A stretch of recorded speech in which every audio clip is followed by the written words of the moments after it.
रामकृष्णं तं भजे रामकृष्णम्. Good afternoon, sir. Good afternoon. Good afternoon, ma'am. Good afternoon, everybody. Good afternoon. Good evening, sir. Good evening, sir. Good evening. Good evening. Good evening, sir. Good evening. Good evening, sir. Good evening. Good evening. Good evening to everybody. Good evening, sir. Good evening, sir. Good evening, sir. Good evening.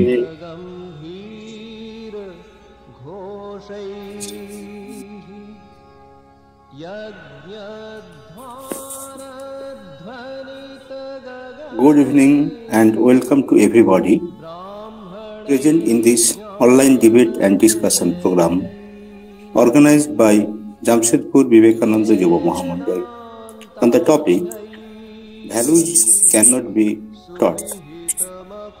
We all know that COVID-19 pandemic had restricted us at homes during last 2 years. Besides its worldwide toll of death, Corona has opened a new vista of virtual platform before us to communicate, meet, and exchange our thoughts and views. Though at present we have started meeting and activities in offline mode, but we do not feel free to engage ourselves in activities till the normalcy is restored. Keeping the situation in mind and wanting to have wide participation, Jamshedpur Vivekananda Yuva Mahamandal has organized this online debate and discussion. I further welcome you all and convey my love, regards, and pronouns. Besides the participants, we are pleased to have with us eminent and respected speakers who, with their thought-provoking ideas, will enrich our knowledge, enlarge our views regarding practical approaches of education. Our today's program will be started with the Mahamandal anthem, followed by Swadesh Mantra. Anthem.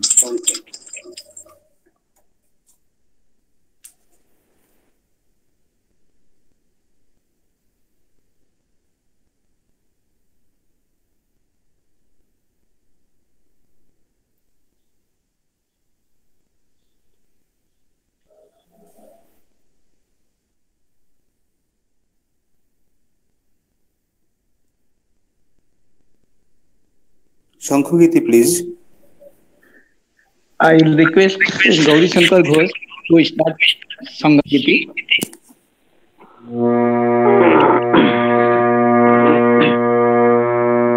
Sangachadhang salvadadhang shango manang sijanatam deva bhagam yatha purve sanjanana upasate sangachadhang salvadadhang shango manang sijanatam deva bhagam yatha purve sanjanana upasate samana mantra samiti samani samanang manaha sahachitramesam samanang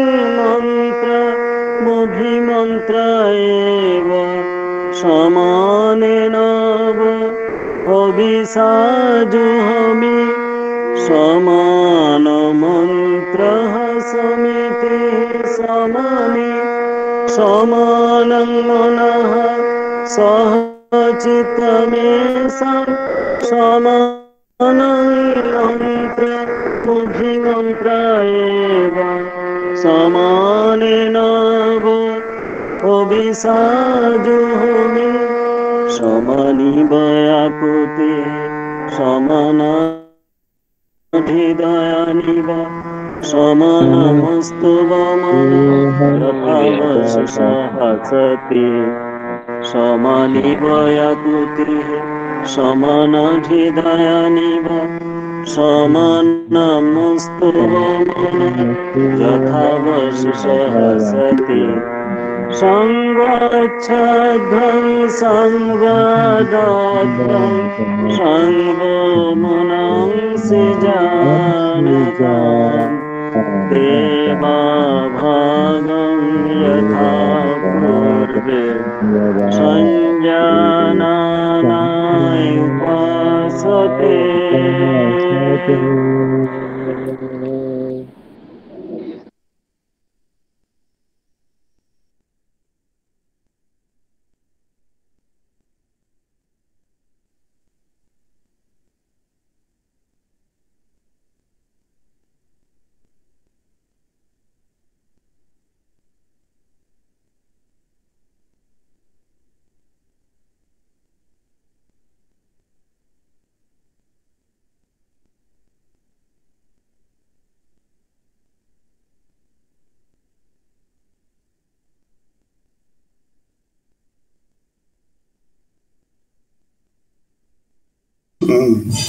स्वदेश मंत्र लोक Krishna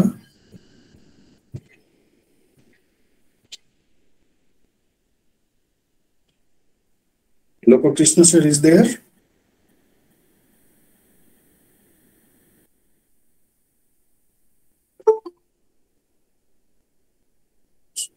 Sukanta, am I audible?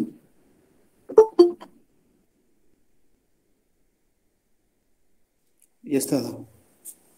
The next, Loko Krishna is supposed to say Swadesh Mantra. If he is not present, then I will request Sumita or Padalachanda to say the Swadesh Mantra.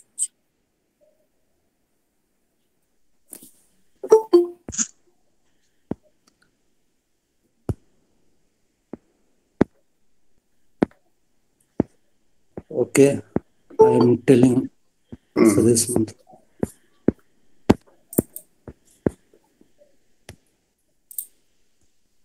स्वदेश मंत्र। हे भारत, यह परानुवाद, परानुकरण, परामुखापेक्षा इन दासों की सी दुर्बलता, ईर्ष घृणित जघन्य निष्ठुरता से ही तुम बड़े बड़े अधिकार प्राप्त करोगे? क्या ऐसी लज्जास्पद कापुरुषता से तुम वीरभोग्य स्वाधीनता लाभ करोगे? हे भारत, मत भूलना कि तुम्हारी नारी जाति का आदर्श सीता, सावित्री और दमयंती है। मत भूलना कि तुम्हारे उपास्य अमरनाथ सर्वत्यागी शंकर है। मत भूलना कि तुम्हारा विवाह, धन और तुम्हारा जीवन इंद्र सुख के लिए, अपने व्यक्तिगत सुख के लिए नहीं। मत भूलना कि तुम जन्म से ही माता के लिए बलिष्ठ रूप रखे गए हो। मत भूलना कि तुम्हारा समाज उस विराट महामाया की छाया मात्र है। मत भूलना कि नीच, अज्ञानी, दरिद्र, चमार और मेहतर तुम्हारा रक्त और तुम्हारा भाई है। हे वीर, साहस का अवलंबन करो, गर्व से बोलो कि मैं भारतवासी हूँ और प्रत्येक भारतवासी मेरा भाई है। तुम गर्व से कहो कि अज्ञानी भारतवासी, दरिद्र भारतवासी, ब्राह्मण भारतवासी, चंडाल भारतवासी सब मेरे भाई हैं। तुम भी कोटि मात्र वस्त्रावृत होकर गर्व से पुकार कर कहो कि भारतवासी मेरे भाई है, भारतवासी मेरे प्राण है, भारत की देव देवियाँ मेरे ईश्वर हैं, भारत का समाज मेरे शिशुजा, मेरे यौवन का उपवन, मेरे बाधकों की वाराणसी है। भाई बोलो कि भारत की मिट्टी मेरी स्वर्ग है, भारत के कल्याण में मेरा कल्याण है। और रात दिन कहते रहो कि हे गौरीनाथ, हे जगदम्बे, मुझे मनुष्यत्व दो। माँ, मेरी दुर्बलता और कापुरुषता दूर कर दो, मुझे मनुष्य बनो। Swami Vivekananda. Now I would like to request Apurva sir to present a song. Apurva, are you ready?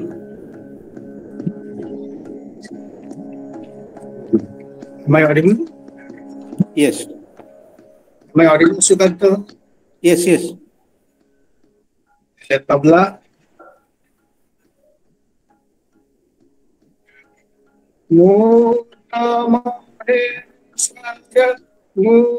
Jal bhaskar nishta amara naravanya murta maheshwara mujal bhaskar nishta amara naravanya Bande Vedatanu Mojita Garita Kanchana Kamini Manda You're not here to me. Ishwara Mujala Bhaskara Nishta Amara Naravanya Koti Bhanukara Dipta Sinhama Katita Takapina Bhanta Koti Bhanukara Dipta Sinhama Katita Takapina Abhiravi Hunkara Nadita Dimoka Abhiravi Hunkara Nadita Dimoka Prachanda Tandava Nitya Abhiravi Hunkara Nadita Dimoka Prachanda Tandava Nitya Murta Maheshwara Mujala Bhaskara Nishta Amara Naravanya Bhukti Mukti Kripa Kataksha Prekshana Magadala Vidalana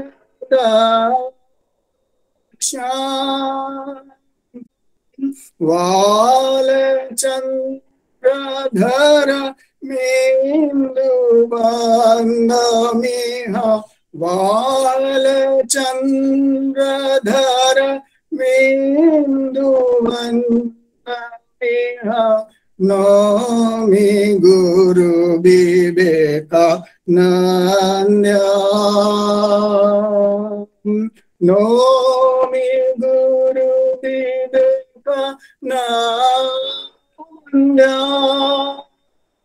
Nami Guru Vivekananda Murta Maheshwara Mujala Bhaskara Nishta Amara Naravanya Bande Vedatanu Mojita Garita Kanchana Kamini Vanya Murtamaheshwar Mujalabhashkar Mishtamamaranarabandya Mishtamamara Naravanya Ishtama Maranaravanya.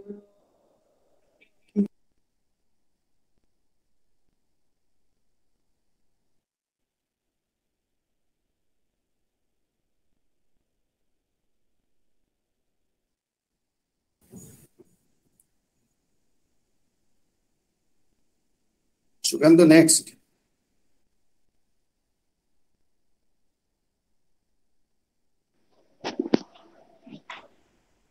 Now, it is the time to deliver inaugural speech, and this duty has been given to me, and I feel honored to have this opportunity. My pronouns and love to all who are present in this online debate and discussion. Throughout the nation, the crisis of values is a common problem, we all know. Everybody put the responsibility on others. The aged persons blame the younger generation to be below standard in their behavior. The young generation also feel the scarcity of principles among the elders in every places of society, be it the office, school, courts, train, bus, and politics, or in parliament. Parliament is the best example in this respect. The policymakers and the educationists observed that values should be put into the minds of children from very early age. So, what they have done? They have prescribed value education in school curriculum, also in higher education. So many education commissions have been experimented their theories, yielding more crisis in values. Everybody wants values should be maintained by others in behavior, but faces crisis. So again, the trials are done for value education. But the question is that, can values be taught? Can it be implemented through the syllabus? Can any teacher give or inculcate in his students or her students that value which he want to give? If yes, how it could be taught? And by whom it will be taught? And to whom? And if the answer is no, why it cannot be taught? And what is the way out then, if it is not to be taught? What is the way to have such values in the people of our nation? The question is a matter of concern. In the course of Mahamandal training, the educational idea that we follow is the man-making and character-building education as taught by Swami Vivekananda.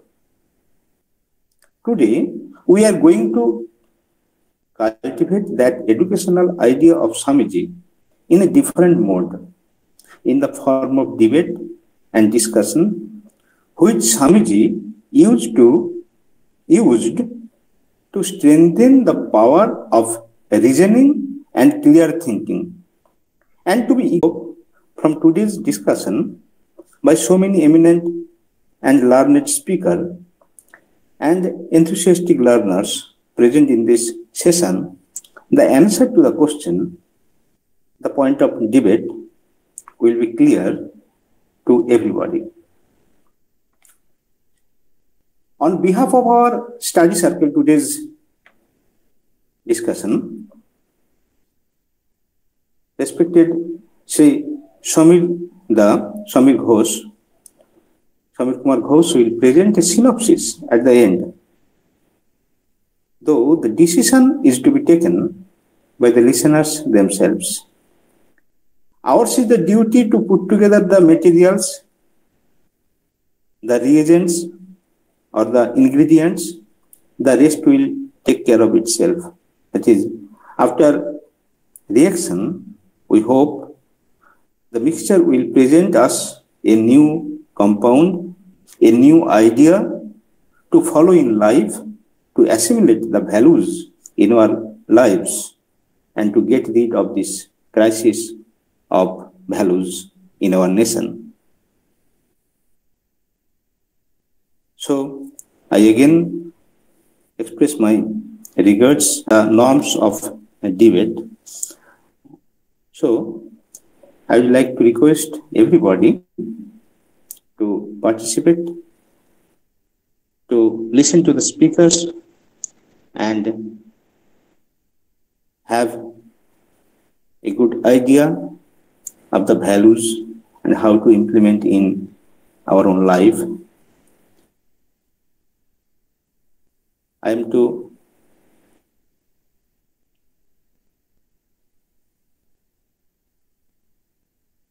expect all the speakers and our student speakers that they should maintain the norms. Okay, up to this. Now we are going to enter into the main part of today's program, that is debate and discussion. Now our first speaker is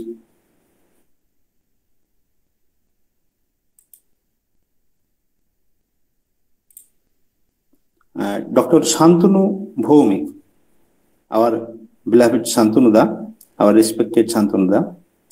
He is an eminent scientist and head of the department Aero-space Engineering, Amrita University, Tamilnadu. He will deliver his speech now. Shantanu. Yeah, okay. How much time is allotted for me? Another 15 minutes.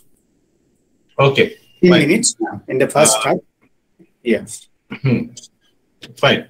So it is exactly at 7:21. I hope I don't need more than 10 minutes. First of all, I'm not a debater because I never do debate with anyone because I have a very fixed objective in my life and then that I carry out. At the age of 18, after my plus 12, I was a very mediocre student. Then I read in 1 year the complete works of Swami Vivekananda, 10 volumes from page 1 to page 9, last page of the 10th volume. And from that day, at the age of 18, I started doing meditation and yoga every day without fail. Without fail, every morning and evening, it's my compulsory. And that happened. A transformation in me.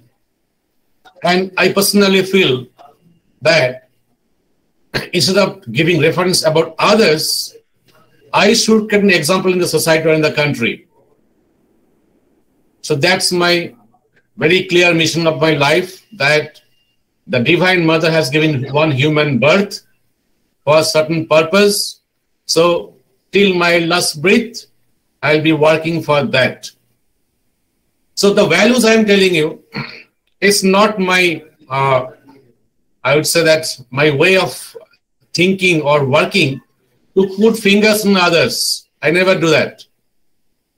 I take responsibility of my own, and I feel that if I do my work with utmost sincerity, honesty, and dedication, people will bound to believe my word. People will bound to follow me. This is the fact. You'll be wondering that on 14th of December 2021, we have to have one field trial with certain technology which is developed for the defense forces. That I carried from Coimbatore to Leh. On 10th of December 2020, when I reached there, temperature was in Leh on that time was -12.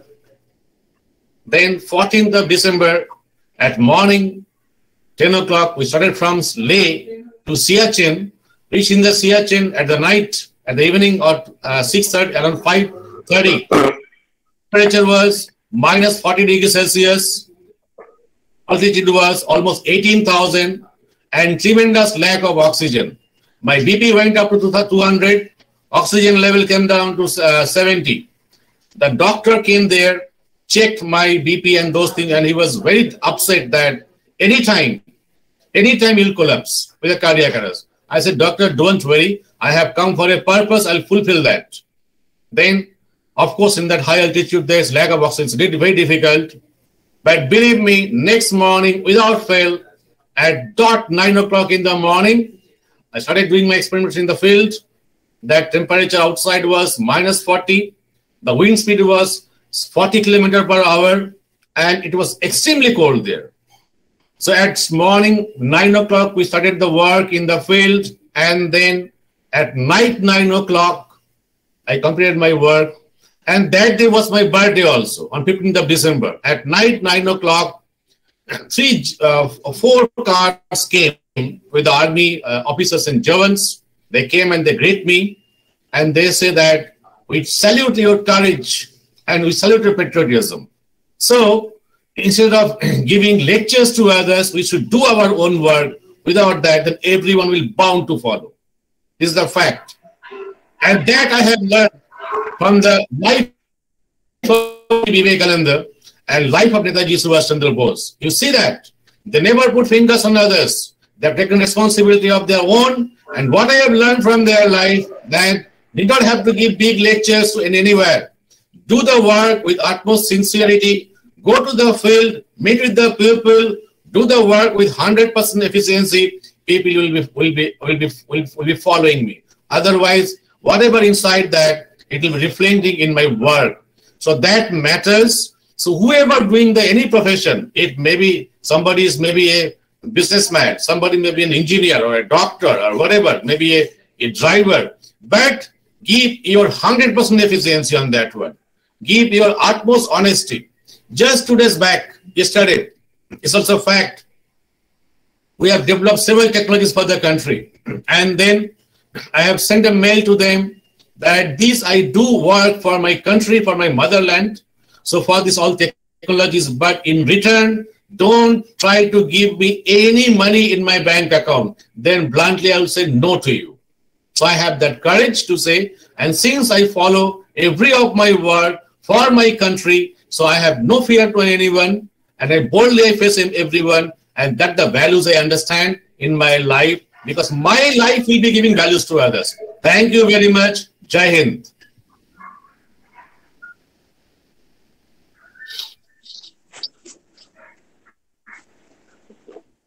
Thank you, Shantanu, Dr. Shantanu Bhowmik, for his speech. We are encouraged and we feel happy to know from him in which condition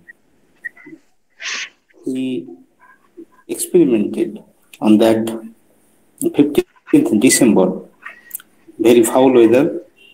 And this is his self-example that we must follow.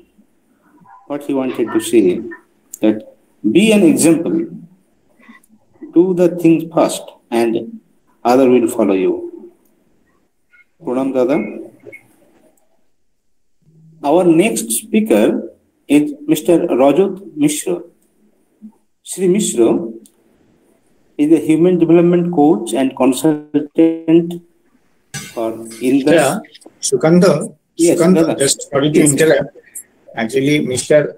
Already what Dr. Shantanu Bhowmik had said, though he did not want to involve in any debate, but his speech was actually for the motion.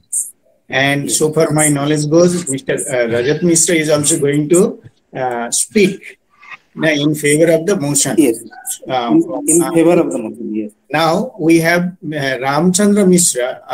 I beg your pardon, Rajat ji. I'd like to go to Mr. Ramchandra Mishra because he is going to present his arguments against the motion. Means values cannot be taught. He will speak, isn't it, Ramchandra ji? आप हिंदी में बोलने से हमें बहुत प्यारा लगता है, तो I request you to speak in Hindi. धन्यवाद पूर्वादा और इस वेबिनार में शामिल सभी सज्जनों, मैं जो विषय रखा गया है उसके अगेंस्ट में बोल रहा हूं। जैसे ये प्रश्न है कि सबसे पहले हमें समझना होगा कि ये वैल्यू क्या है और इनकी शिक्षा दी जा सकती है, मैं मानता हूं।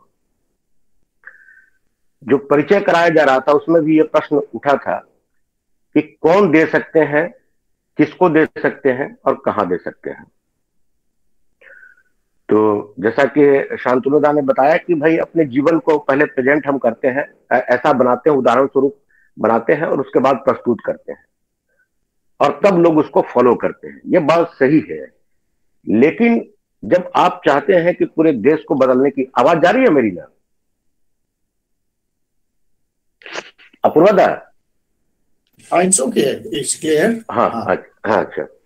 तो अगर उस तरह के मास स्केल पर हम काम करना चाहते हैं तो उतने एग्जाम्पल हम कहां से ला सकते हैं कि सब लोगों को दिखाएं कि भाई देखिए ये एग्जाम्पल है, इनको फॉलो करना है। तब तो शायद बहुत समय तक इंतजार करना होगा। लेकिन अगर हम इंतजार नहीं करना चाहते, हम सचमुच दुनिया को बदलना चाहते हैं, तो मैं मानता हूं कि इसका एजुकेशन प्रारंभ किया जा सकता है। उनसे प्रारंभ किया जा सकता है कि हम उसके लिए अपना एक तय करें कि भाई किस तरह के मानक तय करें कि ये इस तरह के हो तो ये शिक्षा दे सकते हैं, जैसे महामंडल अपने यहाँ करता है। और दूसरी बात, किनको शिक्षा दी जा सकती है, तो निश्चित रूप से किशोरों को, किशोर वय के लोगों को ही शिक्षा दी जा सकती है और कहीं भी दी जा सकती है। स्कूल कॉलेज में भी दी जा सकती है और स्कूल कॉलेज के बाहर भी दी जा सकती है। मैं ये कहना चाहता हूं कि जैसे अभी हम मानवीय मूल्य का मतलब समझते क्या है कि भाई हम सत्य के बारे में बात करें, प्रेम के बारे में बात करें, करुणा के बारे में बात करें कि लोगों में या युवाओं में, किशोरों में वो बात फैल जाए। एक दूसरे के प्रति हमारा व्यवहार कैसा हो, उस तरह का सहयोग की भावना हो, और जो अभी और आधुनिक मूल्य है लोकतंत्र वगैरह का, उन चीजों को कैसे हम एडॉप्ट करें, ये हम चाहते हैं अपने बच्चों को सिखाना। तो उनको क्या किया जा सकता है, उनको सिखाया जा सकता है। जैसे बहुत सारे महापुरुषों की जीवनियां हम बताते हैं और उन्होंने कैसे बदलाव लाया इसके बारे में बताते हैं। तब क्या होता है कि जैसे हम एक गुण के बारे में बताते हैं कि नहीं, उनमें करुणा का इस तरह का भाव था, प्रेम का ऐसा भाव था, सहयोग की भावना है, तो निश्चित रूप से जो लड़का सुनता है, जो बच्चा सुनता है या जो छात्र सुनता है, उसके एक अंदर बदलाव आता है और वो समझता है कि ये उच्च मूल्य है और ये निम्नतर मूल्य है। तो वो उच्च मूल्य की ओर बढ़ना चाहता है, क्योंकि स्वाभाविक गति जो होती है युवा मन की, किशोर मन की, ऊपर की ओर उठती है। अधिकांश आदमी का, कुछ आपराधिक प्रवृत्ति के बच्चे हो सकते हैं, उनकी बात मैं नहीं कर रहा, लेकिन अधिकांश बच्चों में। अब कहेंगे कि ये केवल कहानियां सुन करके बच्चे चरित्रवान बन जाएंगे, निश्चित रूप से केवल कहानियां सुनकर नहीं बन जाएंगे। उसके साथ साथ जो हम लोग चरित्र के माध्यम उसको दे सकते हैं वो है कि जब बच्चे इस तरह की बात सुनेंगे, और क्योंकि वो बच्चे केवल स्कूल कॉलेज में तो रहते नहीं है, स्कूल से बाहर निकलते हैं तो समाज में जाते हैं, अपने घर में जाते हैं, खेल के मैदान में जाते हैं, तो वहां वो देखते हैं क्या कि जिन मूल्यों को हम विद्यालय में सुन करके आए थे या महामंडल में सुन करके आए थे, उन मूल्यों को यहाँ हम पाते नहीं हैं। और हमारे अंदर जब हम उनको अप्लाई करना चाहते हैं तो हमारे अंदर संघर्ष कितना होता है। हमारी जो इच्छा होती है इन मूल्यों को पालन करने की इच्छा नहीं होती है, लेकिन हमने चूंकि सुना है कि ये हीरो होते हैं, इस तरह के काम करने वाले, उनके प्रति हमारे मन में श्रद्धा है। कोई भी आदमी का हो सकता है, बुद्ध की कहानी सुनते हैं, ठाकुर रामकृष्ण देव की कहानी सुनते हैं, स्वामी विवेकानंद की कहानी सुनते हैं, नेताजी की कहानी सुनते हैं, भगत सिंह की कहानी सुनते हैं, तो हमको प्रेरणा मिलती है। और बहुत सारे इतिहास के महापुरुष हैं जिनकी अभी जैसे शांतनु दा की कहानी हम सुने तो एक प्रेरणा मिलती है। तो ये प्रेरणा जो मिलती है हमारे अंदर, तो वो कहीं ना कहीं जगाता है।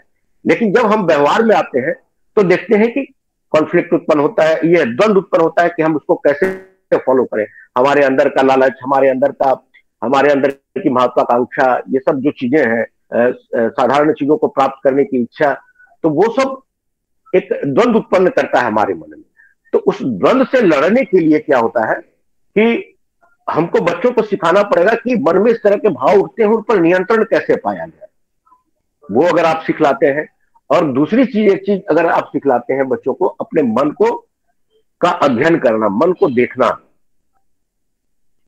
कि आपका मन को, आप अपने मन को अगर देखना सीख जाते हैं, अपना इंट्रोस्पेक्शन करना सीख जाते हैं, तब आप पाएंगे कि धीरे धीरे आगे बढ़ेंगे। और वैसे कोई पूर्ण मानव हो सकता है तो हम मानते हैं कि कोई वो एक ऐसी अवस्था नहीं है जहां हम आके कहें कि आध्यात्मिक रूप से हम लोग पूर्ण चरित्र बहुत सारे देख सकते हैं, लेकिन अगर उनका व्यवहार में बहुत सारा चीज देखेंगे तो कुछ कुछ ये अलग से निकाल सकते हैं, कमी निकाल सकते हैं। तो हर युग में परफेक्ट होने की जो परिभाषा है ना, वो बदल जाती है। हर युग में, हर समय में परफेक्ट होने की परिभाषा बदल जाती है।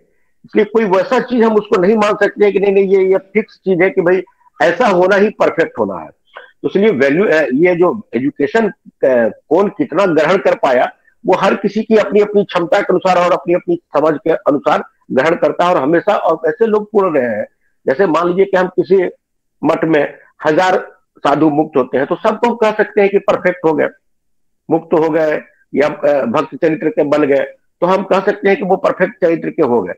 लेकिन क्या उससे आगे की कोई सीमा नहीं है क्या? मतलब वो लिमिट है क्या कि उसके आगे भी यात्रा की जा सकती है? मेरा कहना है कि आगे भी यात्रा की जा सकती है। तो इसलिए इसको कहीं बांध देना कि नहीं, इसको ऐसे नहीं सिखाया जा सकता है, ऐसे नहीं सिखाया जाता है, एक किस्म का यह पुरोहितवाद है कि नहीं पंडित जी आएंगे, पूरा हवन ऐसे करेंगे तभी आपका यज्ञ पूरा होगा, आप व्यक्तिगत रूप से नहीं कर सकते हैं। इसलिए मेरा मानना है कि आपके पास जो भी उपलब्ध है, अब ठीक है कि हम बहुत चरित्रवान व्यक्ति नहीं है, ठीक है हम पूर्णता प्राप्त नहीं किए हैं, लेकिन अब इसका ये मतलब नहीं है कि हम बच्चों को मॉरल एजुकेशन नहीं दे सकते हैं। और इसका ये भी मतलब नहीं है कि मेरी बात से बच्चे कुछ भी नहीं सीखते हैं। अगर कुछ भी नहीं सीखते हैं और कुछ भी नहीं बोला जा सकता है तो फिर हम सारी चीजों को बंद कर देना चाहिए। केवल मैदान में उतर के ही अगर किसी का चरित्र का विकास होता है, तब तो बाकी इंस्टीट्यूशन का कोई मतलब नहीं रह जाता है। तो इसलिए मेरा मानना है कि हाँ, इसकी एक सीमा है कि आप समय ज्यादा तो नहीं हो गया ना दादा? हेलो हाँ, समय अभी कीजिए। हाँ ठीक, हाँ, तो ये मेरा कहना है कि उस काम को किया जा सकता है, उसकी कमियां हैं, लेकिन उसके बावजूद भी इस काम को करना चाहिए और वैल्यू एजुकेशन को टॉट किया जा सकता है। मैं मानता हूं भले ही वो पूरा का पूरा जीवन में नहीं उतर पाए, लेकिन मेरा ये भी मानना है कि हर कोई केवल स्कूल में ही नहीं रहता, कॉलेज या महामंडल के कैंप में ही नहीं रहता, वो बाहर निकलता है और बाहर उन चीजों से जब उसके अंदर द्वंद्व उत्पन्न होता है तो वो बहुत कुछ सीखता है और एक अच्छे चरित्र का नागरिक बन सकता है। बहुत धन्यवाद आप सबका। ओके, तो रामचंद्र जी बहुत अच्छा तरीके से अपना जो आर्गुमेंट्स आपने पेश किए हैं, इट्स नाइस। एंड आप जानते हैं सही क्या है, फिर भी हम देखेंगे तो ये तो करना ही चाहिए हर कोई जगह में। स्कूल में तो आजकल हो ही रहा है। आप सीबीएसई बोर्ड अब रामकृष्ण मिशन को कहा है कि आप आके हमारा स्कूल में वैल्यू एजुकेशन बच्चों को दीजिए, तो everybody is feeling the need, ये जरूरत है, सबको ये मालूम पड़ रहा है। लेकिन जो बात है कि श्री रामकृष्ण ने कहा है कि चापराश ये मिलना एक बात है। दूसरा एक बात है, आप जानते हैं कि हमारा जो आदर्श उद्देश्य जो किताब है उसमें नवनीता ने लिखा है कि हाँ, हम एकदम मोक्ष लाभ करेंगे, ईश्वर लाभ होंगे, तब हम जाके प्रवचन देंगे। ये कार्य जो है चरित्र निर्माण का या वैल्यूज ये देने का काम ऐसा कुछ नहीं है। हम असल में हम सब एक वर्कर्स हम है, और हम खुद ये जो रास्ता है, ये वैल्यूज को इन्वाइब करने का जो रास्ता है, ये हम अपना जीवन में ये अपनाने से हमें ये मालूम हुआ कि हमें ये कुछ अच्छा या ये दे रहा है, I am getting result out of it. इसके चलते अगर इसको दूसरों को हम ये दिया जाए, हो सकता है कि वो मुझसे भी ज्यादा अच्छा वो पकड़ लेंगे। और बिल्कुल हो सकता है। दैट इज द आर्गुमेंट कि अगर सोचिए कोई शराबी है, कोई आप हर कोई जानते हैं बहुत झूठा है, एक ठगते हैं लोगों को, तो ऐसा लोगों को तो हम यहाँ इनवाइट करके नहीं बोल सकते सर आप वैल्यूज के बारे में कुछ बोलिए, ये तो नहीं बोल सकेंगे। तो मिनिमम एक तो चाहिए, थोड़ा ना थोड़ा एक पैरामीटर चाहिए कि इतना ऐसे, तब उनको हम आके बोलेंगे, या वो लोग अगर बोलेंगे तो उसका बात का कुछ असर आएगा लोगों के ऊपर। Anyway, I will go to now Mr. Rajat Sharma, because our eminent speakers are there and they are better placed to counter these arguments, and it's a nice debate we are already in. So thank you Ramchandra ji, stay with us, and now I'll invite Mr. Rajat Mishra to counter. Up to you. A brief introduction and then. Now, Mr. Rajat Mishra will deliver his speech in favor of the motion. Sri Mishra is human development coach and consultant for Indus Quality Foundation.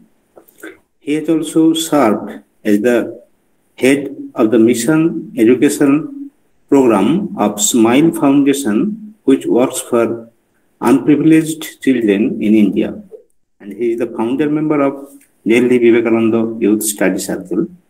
Now we are going to listen from Mr. Mishra. Dada. बहुत बहुत धन्यवाद। मैं आज अपनी बात को हिंदी में रखना चाहूँगा। मुझे लगता है आपको अगर आपत्ति ना हो, जैसे हमारे भाई ने रखा है, तो हम भी अपनी बात को हिंदी में रखना चाहेंगे। तो मैं यहाँ पे कहना चाहता हूँ कि ये जो नैतिक मूल्य है, इसके पक्ष पे मैं कहूँगा कि नैतिक मूल्य जीवंत होते हैं, और जो जीवंत विषय है उसको आप नहीं सिखा सकते किसी को। जो हम जीते हैं, जो जीवन है, नैतिक मूल्य है क्या है? जीवन है, मानव जीवन के मूल्य हैं, जैसे सत्य बोलना या ईमानदारी। इसको हम किसी मृतक विषय की तरह हम उसका संप्रेषण नहीं कर सकते। गणित को हम सिखा सकते हैं किसी को, लेकिन इतिहास को हम सिखा सकते हैं। जो है, हम नोट्स दे देंगे और हमारे नोट्स को पढ़कर दूसरा व्यक्ति इतिहास के बारे में जान जाएगा। गणित का नोट्स दे देंगे तो वो जान सकता है, कुछ हद तक जान सकता है, और फिर बहुत हद तक भी समझ सकता है। एक उदाहरण बता दें तो जान जाएगा।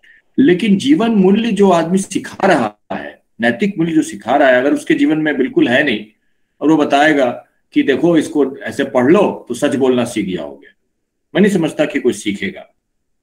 तो महामंडल का भी अगर हम देखें तो महामंडल का, जैसे हम कहते हैं, आदर्श वाक्य बी एंड मेक है। महामंडल कर्मी यहाँ पर हमारे साथ बहुत हैं, तो हम देखते हैं बहुत बार हम जब महामंडल का भी काम करते रहते हैं या कोई भी काम करते हैं, जैसे आप अगर विद्यार्थी हैं, बहुत सारे बच्चे हैं यहाँ पे, टीचर्स भी हैं, तो कुछ लोगों के अंदर में आता है बी एंड मेक, सुनने में बड़ा अच्छा लगता है। तो जब बी एंड मेक है, मतलब कहने का ये मतलब है कि हम जितनी पढ़ाई तुमने की है उतनी पढ़ाई दूसरे को पढ़ा सकते हो ना। अगर मैं दूसरी कक्षा की पढ़ाई मुझे पता है या 8वीं तक की पढ़ाई मैंने की है, तो मैं 8वीं तक की पढ़ाई तो किसी को सिखा सकता हूँ, उससे आगे नहीं सिखा सकता। तो यहाँ पर बात यह है कि जीवन मूल्य में अगर सच बोलना मैंने सीखा नहीं, या मेरे से ऊपर की पढ़ाई है ये, तो मैं सच के बारे में बात नहीं कर सकता। मैं नियम का पालन करना जानता हूं या सफाई जानता हूं, तो सफाई के बारे में मैं किसी को सिखा सकता हूं। तो जो 24 गुण हैं चरित्र के, उसमें से जितना मुझे मालूम है मैं उतना ही बता सकता। जो नहीं मालूम है वहां पे मुझे हाथ जोड़ लेना पड़ेगा कि मुझे नहीं मालूम। तो यहाँ ईमानदारी की बात होती है कि यहाँ पर ये कोई हड़बड़ी नहीं होनी चाहिए कि मैं सिखाऊंगा तो क्या हो जाएगा। इसमें नुकसान ये होता है जब हम किसी को सिखाते हैं जो हमें नहीं बात पता होता, और वो जब हम बोलने लगते हैं तो पहला तो यह मिथ्या भाषण है, हम झूठ बोलते हैं। हम कहते हैं कि तुम ऐसा करो, जबकि हम नहीं कर रहे होते हैं। हम कोई नशा कर रहे हैं और हम इस हड़बड़ी में कि मेरा बेटा ना नशा कर ले, हम नशा कर रहे हैं, बेटा देख रहा है कि नशा कर रहा है और दूसरे को बोल रहा है नशा मत करो। तो क्या होगा कि वो देखेगा कि ये व्यक्ति जो है वो इसके मुख और मन वचन में और थॉट वर्ड्स एंड एक्शन में जो है मन मुख एक्ट जो ठाकुर बोलते थे, इसमें विभेद है।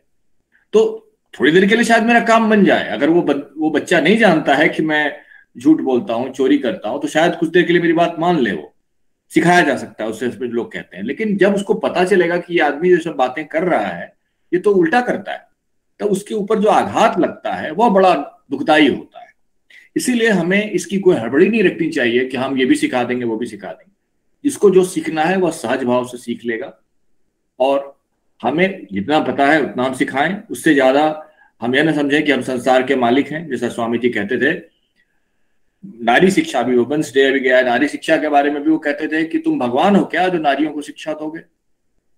हैंड्स ऑफ, वो अपना काम खुद कर लेंगे। तो हमें कुछ चीजें ईश्वर पर भी छोड़ना चाहिए और उतना करना चाहिए जो हमारे अधिकार में है। श्री रामकृष्ण भी कहते थे कि आपको जो गाय है उसका जितना तक उसका रस्सी बंधी हुई है उसकी, उतना ही तक वो चरे। उससे आगे का वो क्यों वो टेंशन ले रहा है कि आगे क्या करना है। जब वो घास चर लेगा तो उसका जो मालिक है उसका रस्सी को थोड़ा और ढीला कर देगा। श्री रामकृष्ण का पैराबल्स ऑफ श्री रामकृष्ण हम लगता है बच्चों ने पढ़ा है, हिंदी में, अंग्रेजी में, बंगला में।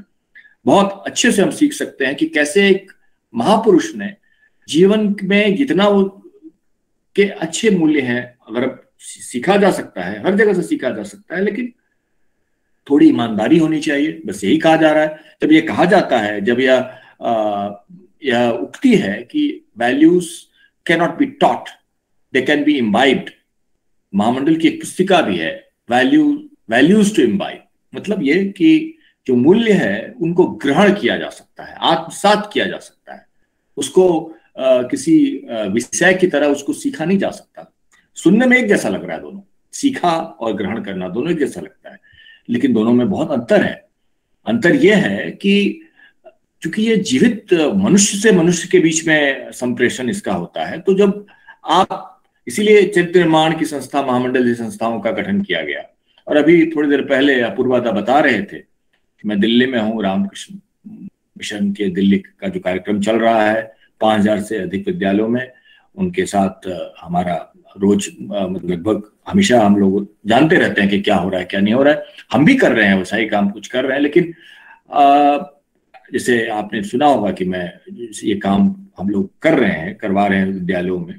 लेकिन हमारी एक सीमा हम ये मानते हैं यहाँ पर कि जो ट्रेनर है, जैसे महामंडल कहता है कि जो ट्रेनर होगा उसको इन मूल्यों को, जो मूल्यों को वो बता रहा है, उसको अपने जीवन में थोड़ा तो समझना चाहिए उसको।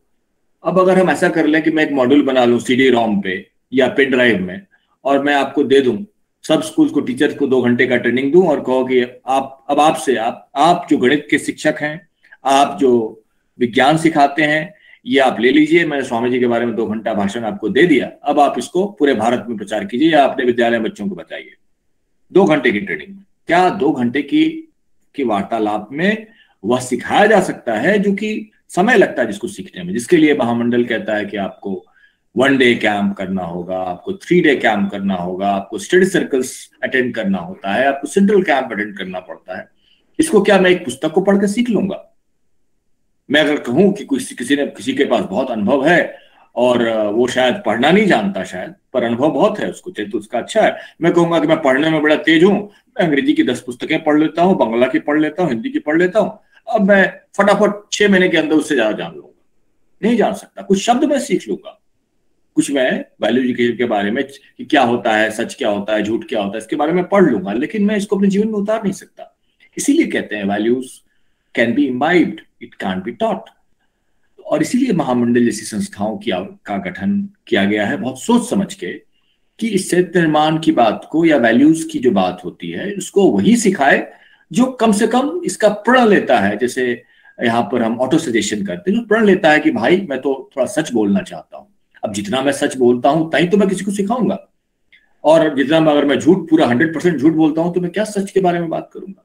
अगर मैं सफाई रखता हूं अपने जीवन में तो मैं सफाई के बारे में कुछ बोलूंगा तो किसी को पता चलेगा, अच्छा लग रहा है ये अनुभव से बोल रहा है। अगर मैं करता ही नहीं हूं तो क्या आपको बताऊंगा तो आपको असर भी नहीं होगा। इसीलिए महामंडल इस बात पर बहुत बल देता है कि आप जितना कर पाए हैं उतना बोलिए, जितना आप नहीं कर पाए हैं वहां पे हाथ जोड़ लीजिए। इसमें समस्या क्या है? कोई समस्या नहीं है। अगर मैं गणित का शिक्षक हूं और मैं 8वीं तक का गणित जानता हूं तो मैं 8वीं तक का गणित आपको पढ़ा सकता हूं, और लेकिन मैं उसके आगे के बारे में कहूंगा कि आप मेरे से ज्यादा जो जानते हैं उन तक जाइए आप। जैसे मैं गणित के बारे में इतना ईमानदार हो सकता हूं, वैसे ही वैल्यूज के बारे में मैं उतना बता सकता हूं जितना मुझे मालूम है। नैतिक मूल्यों के बारे में जितना पता है मैं कह सकता हूं, बाकी के बारे में मुझे कहना चाहिए कि मैं इसे नहीं जानता। यह ईमानदारी की अपेक्षा महामंडल अपने कार्यकर्ताओं से, जो उसके सदस्य हैं, उनसे करता है।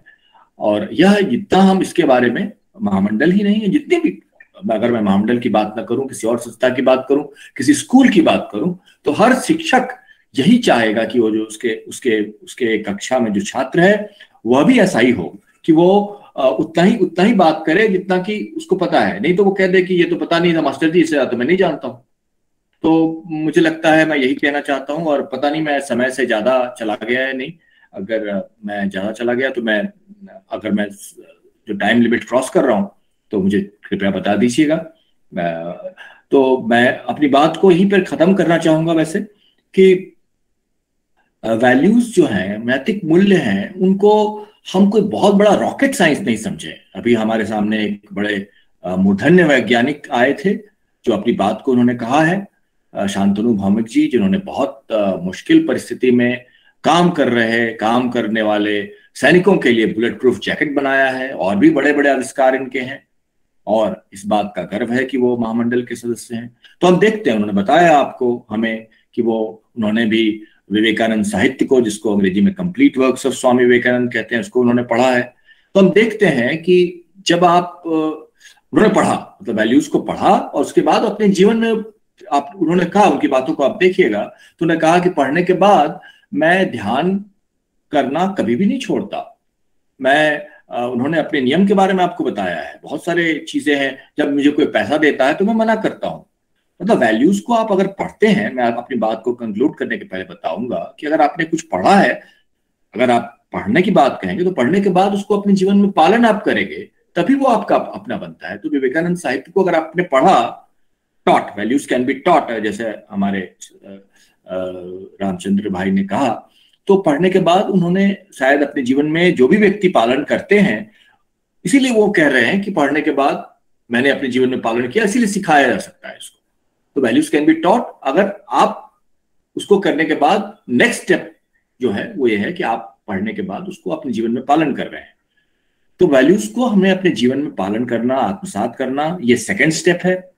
अगर हम पढ़ते हैं कोई पुस्तक तो उसको, जैसे हम गणित को पढ़ते हैं तो उसके बाद गणित को पढ़ने के बाद हमें क्या करना पड़ता है, उसको खुद से टीचर ने पढ़ाया है, हमें पढ़ाने के बाद हमें क्या कहा जाता है कि आप उसका प्रैक्टिस कीजिए, तब वो आपका अपना बनेगा। आप उसको सोचिए कि क्या सवाल कैसे बना है, तब वो आपका अपना बनेगा। जैसे गणित के बारे में हम करते हैं, वैसे वैल्यूज के बारे में अगर कोई सिखा के, जब जो कि रामकृष्ण मिशन कर रहा है या इंडस क्वालिटी फाउंडेशन IQ भी करने की कोशिश कर रहा है पूरे भारत के 100 से अधिक विद्यालयों में, तो उम्मीद यही की जाती है कि जो कहा गया है उसको वो अपने जीवन में पालन करेगा बच्चा, और वैसे ही शिक्षक को भी वो करना पड़ेगा। जितना वो कहेगा, अगर वो पालन कर रहा है तो थोड़ा बहुत असर होगा, या पूरा असर भी हो सकता है, डिपेंड करता है कि जैसे संस्कृत का श्लोक है, आश्चर्यो वक्ता कुशलो श्रोता। अगर बोलने वाला और सुनने वाला दोनों ही एक फ्रीक्वेंसी पे हो, तब समझ में आता है किसी को कि क्या बात की जा रही है। अगर हम बोला कुछ जा रहा है, सुना हमारा कान कहीं और है तो क्या समझ में आएगा? कुछ समझ में नहीं आएगा। तो हमें बहुत ही ध्यान से सुनना चाहिए क्या कहा जा रहा है शिक्षकों के द्वारा, चाहे वो मोरल एजुकेशन की बात हो रही हो या कुछ भी बात हो रही हो, इंग्लिश की बात को नहीं हो रही हो। We have to be very much attentive in listening to what is being said by the teacher। और अगर हम खुद पढ़ के जानना चाहते हैं, वहां भी हमें बड़ा सचेत होना चाहिए, होश रखना चाहिए कि क्या सिखाया जा रहा है। ये बस ये नहीं कि बस क्या है तो वैल्यू एजुकेशन की क्लास हो रही है। मुझे भी पता है जब मोरल एजुकेशन की क्लास होती है, मैं भी एक शिक्षक रहा हूँ, बहुत साल पहले मैंने भी स्कूल में पढ़ाया है। तो मोरल एजुकेशन की क्लास में मैं सुनता था कि बच्चे आराम करते थे मोरल एजुकेशन की क्लास में। उनको लगता था यहाँ तो कुछ होता ही नहीं है, ये तो बस यहाँ पर अच्छी अच्छी बातें बताई जाती है, क्योंकि आपको पता है कि बस सुनने सुनाने वाली बात है ये, इसमें कुछ करना तो है नहीं हमें कुछ। इसका नंबर भी आपको नहीं आता था उस जमाने में, पता नहीं अब आज आप पास फेल होते हैं नहीं, मुझे नहीं मालूम, लेकिन उस समय में ऐसा ही होता था। तो आप ये समझें कि आप, हो सकता है परीक्षा में आपको उसका नंबर अंक ना आता हो, लेकिन जीवन की परीक्षा में आप फेल हो जाएंगे अगर आपने इस मोरल एजुकेशन की क्लास को या वैल्यू एजुकेशन की क्लास को आपने ध्यान से ना सुना। वैसे ही अगर स्टडी सर्कल होता है आपके विद्यालयों में, अगर महामंडल का स्टडी सर्कल होता है, आप सोचेंगे अरे तो बस मास्टर जी कह दिया, हेडमास्टर साहब, प्रिंसिपल साहब ने कह दिया, टीचर ने कह दिया तो हमें जाना पड़ेगा। अरे क्या है इसमें, तो बस एग्जाम तो है, सीबीएसई में तो कोई फर्क नहीं पड़ता इसका, सुन लेते हैं एक कान बस हाँ जी करेंगे, बस एक कान से सुनेंगे दूसरे से निकाल लेंगे। हाँ, आपको फर्क नहीं पड़ेगा सीबीएसई में, लेकिन जीवन की परीक्षा में आप हार जाएंगे। आप ये जान लिए कि ये जीवन की परीक्षा सबसे कठिन परीक्षा है भाई साहब। इस परीक्षा में अगर हम जीतना चाहते हैं, जैसे महामंडल की एक पुस्तिका है मेंटल कंसंट्रेशन, वहां भी लिखा है जीवन की खेल में हार जीत। अगर जीवन की खेल में हारना है तो वैल्यू एजुकेशन को या नैतिक मूल्यों को मजाक में ले लीजिए। अगर जीतना है, सफल होना है, तब इन बातों को थोड़ी गंभीरता से या पूरी गंभीरता से लेने की कोशिश कीजिए। मैं इतना कहना चाहता हूँ। बहुत बहुत धन्यवाद, मुझे आपने मौका दिया यहाँ पर बोलने के लिए, और जिस तरीके से आपने इस डिबेट को ऑर्गेनाइज किया है जमशेदपुर विवेकानंद महामंडल के भाइयों ने, बहुत ही इंटरेस्टिंग है। और मैं उम्मीद करता हूं कि आगे इस प्रकार के वाद विवाद जो कि सकारात्मक तरीके से आयोजित किया गया वो और आगे भी किया जाता रहे। बहुत बहुत धन्यवाद।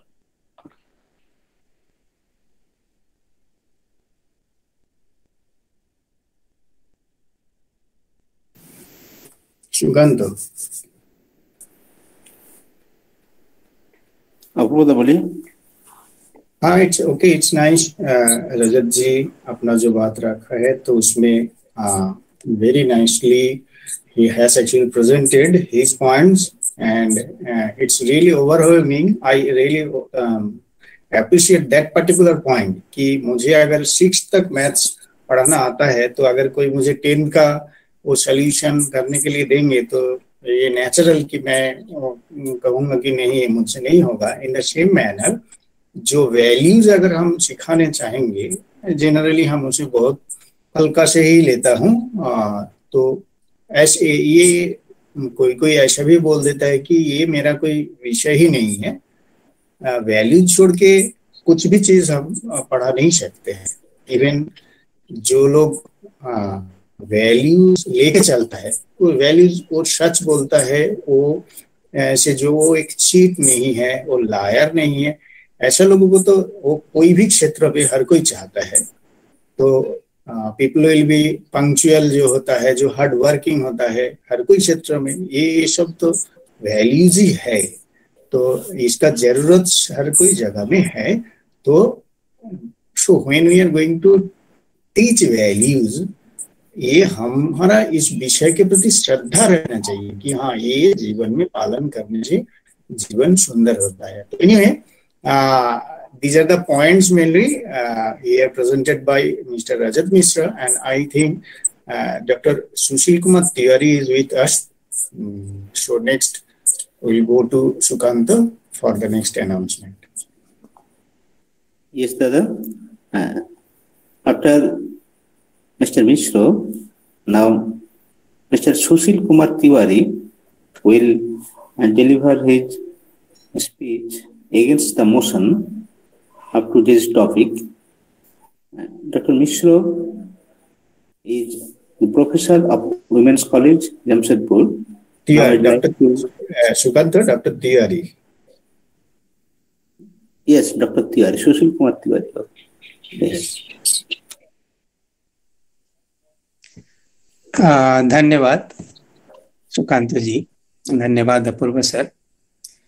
और इतने अच्छे डिबेट का इस मोड में ऑर्गेनाइज करने के लिए, इतना अच्छा व्यवस्था के लिए आप सबका धन्यवाद।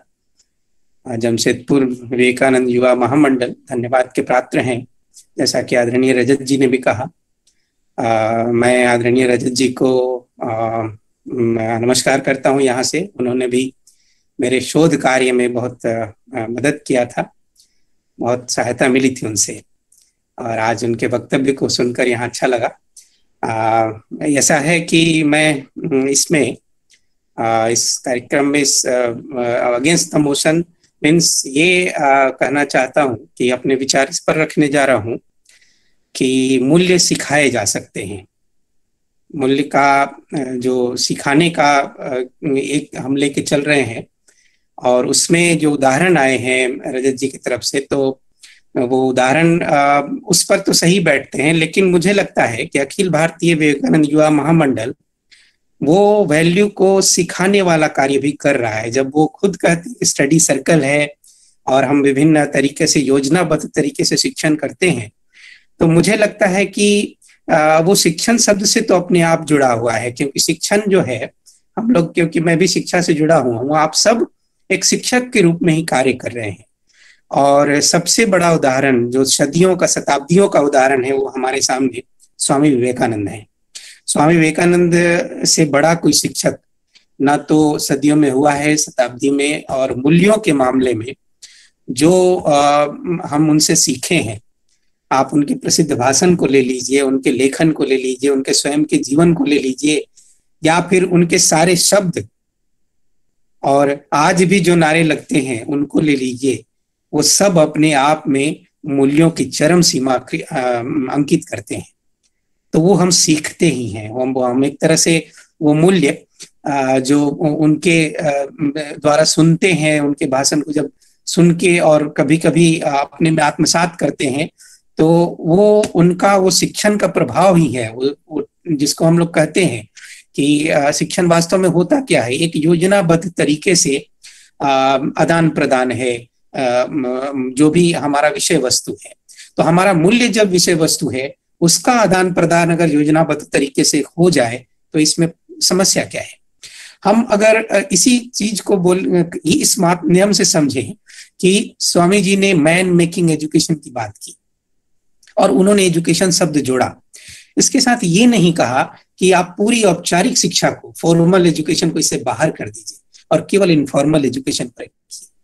तो वो इतने महान शिक्षक जब ये बात एजुकेशन को लेके चलते हैं मैन मेकिंग के साथ, जो अपने आप में एक मूल्य है, आदमी बनाने की प्रक्रिया शिक्षा के साथ जब जुड़ जाती है, तो शिक्षण को कैसे हम लोग उससे अलग कर सकते हैं। हम लोग ये मान के क्यों चल रहे हैं कि एक शिक्षक उस स्तर का होता है, और उसमें वो जैसे हम अगर एक उदाहरण ये भी देखें कि हो सकता है वो विवेकानंद युवा महामंडल के उस स्तर को न प्राप्त किया हो, क्योंकि जिस तरह का प्रयास आप कर रहे हैं उस स्तर पे एक क्लासरूम का शिक्षक मूल्य के क्षेत्र में शायद उतना आगे नहीं जा सकता, ये सच्चाई है। लेकिन अगर हम समाज का एक हिस्सा है, वो समाज जो मूल्यों से बनता है, मूल्यों से बढ़ता है, मूल्यों से बिगड़ता भी है, तो फिर हम समाज के उस समाज के एक शिक्षक को उन मूल्यों से अलग कैसे कर सकते हैं। वो जितना भी मूल्य आता है, अगर उन्हीं मूल्यों को अपने वर्ग में संचालित कर पाता है, उन्हीं वर्ग में वो उनके साथ अपने विषय को जीवंत कर सकता है, तो फिर उन जीवंत मूल्यों को प्रवहित करने में समस्या क्या है। हम क्या ये नहीं सोच रहे कि हम अगर पूरे वर्ग को, पूरे क्लासरूम, पूरी कक्षा को हम अगर इससे रहित कर देंगे, तो हम पूरा औपचारिक शिक्षा को एक पूरा का पूरा मोड ही हम छोड़ दे रहे हैं। राइट टू एजुकेशन के बाद जो शिक्षा का अधिकार आ गया 2009 में, उसके बाद तो हमारे सारे बच्चे जो 8वीं क्लास तक हैं, उन सबको विद्यालय में होना ही है। वो सभी विद्यालय में रहेंगे, वो क्लासरूम में बैठेंगे।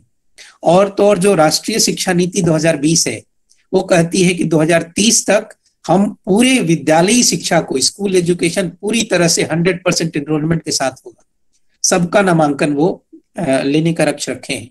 और ये सही भी है कि अधिकार है सारे बच्चों का, ये राज्य की का दायित्व है कि कोई भी बच्चा स्कूल के विद्यालय के उस तंत्र से बाहर ना हो।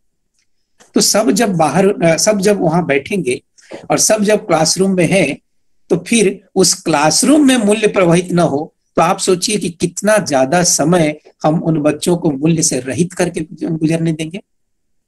तो फिर हम उससे कैसे आशा करेंगे कि वो औपचारिक शिक्षा लेंगे, बड़ी बड़ी डिग्रियां ग्रहण करेंगे और फिर उसके बाद वो भारतीय मूल्य का में समर्पित हो जाएंगे। क्योंकि हम उनका वो जो 10 से 4 का क्लास हो या सवेरे 6 से 2 का क्लास हो, जो भी 6 घंटे 8 घंटे का क्लास हो, हमने तो मूल्यों को प्रभावित ही नहीं होने दिया। हमने तो उन शिक्षण कार्यों से, उस शिक्षण विधियों से, योजना से, पाठ्य योजना से उसको दूर रखा। तो फिर तो एक बहुत बड़ा हिस्सा वो मूल्यों से जुड़ ही नहीं पा रहे हैं। बाद में वो घर में जब रिलैक्स होंगे, जब आराम करेंगे, जब वो शिक्षा ग्रहण कर रहे हैं, हमने मूल्यों की शिक्षा नहीं दी, तो हम आराम करते समय उनसे माँ से जब वो खेल कर रहे हैं, खेलने जा रहे हैं, तभी हम उनसे आशा कर रहे हैं कि वो मूल्य सीखेंगे। तो आप बताइए फिर हम कितना बड़ा उनके साथ अन्याय कर रहे हैं। क्योंकि वो मूल्य जो उनके जीवन को बना सकता है, वो उनके कक्षा में नहीं मिल रहा है, जहां वो जीवन बनाने ही जा रहे हैं। उसी जीवन को बनाने के लिए, उसी व्यवसाय के लिए, उसी करियर के लिए वो अपना समर्पित जीवन वहां व्यतीत करते हैं, जीवन का बहुत बड़ा हिस्सा। तो उस स्कूल को, उस कक्षा को, जो जीवन का बहुत बड़ा हिस्सा है, और जो जॉन डीवी ने भी कहा है, हम पूरे विश्व को ले सकते हैं इन सभी अपने चर्चाओं में। जॉन डीवी ने भी जब कहा कि ये लघु रूप है समाज का, मिनिएचर सोसाइटी का जब संज्ञा उन्होंने दी, तो आप बताइए पूरा समाज जब वहां से निकलेगा, जब सिटीजन बन के वही निकलेगा, भारत का जो नागरिक बनेगा, तो हम भारतीय समाज को कैसे कहेंगे कि वो मूल्य से एकदम ओतप्रोत है और मूल्य रहित समाज हमारा नहीं होगा।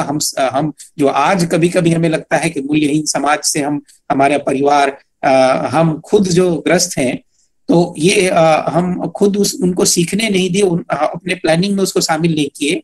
जो प्रोसीजर और प्लानिंग के तहत टीचिंग बने, हम वो योजना के तहत जो कार्य करते हैं कक्षा में, वही तो शिक्षण है।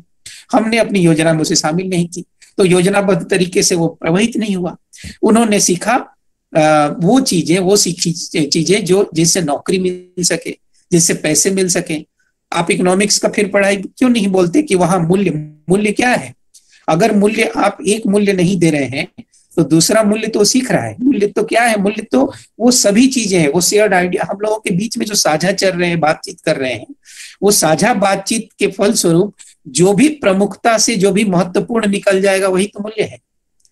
हमारी जो शाश्वत मूल्य भी है, वो हमारे समाज ने ये ग्रहण किया है कि हम लोगों ने आपस में वो साझा विचार है हमारा कि उन शाश्वत मूल्यों, सत्यम शिवम सुंदरम के मूल्यों से हमारा जीवन प्रकाशित होता है और हम उसके कारण बेहतर से बेहतर जीवन जी पाते हैं, मानव जीवन जी पाते हैं।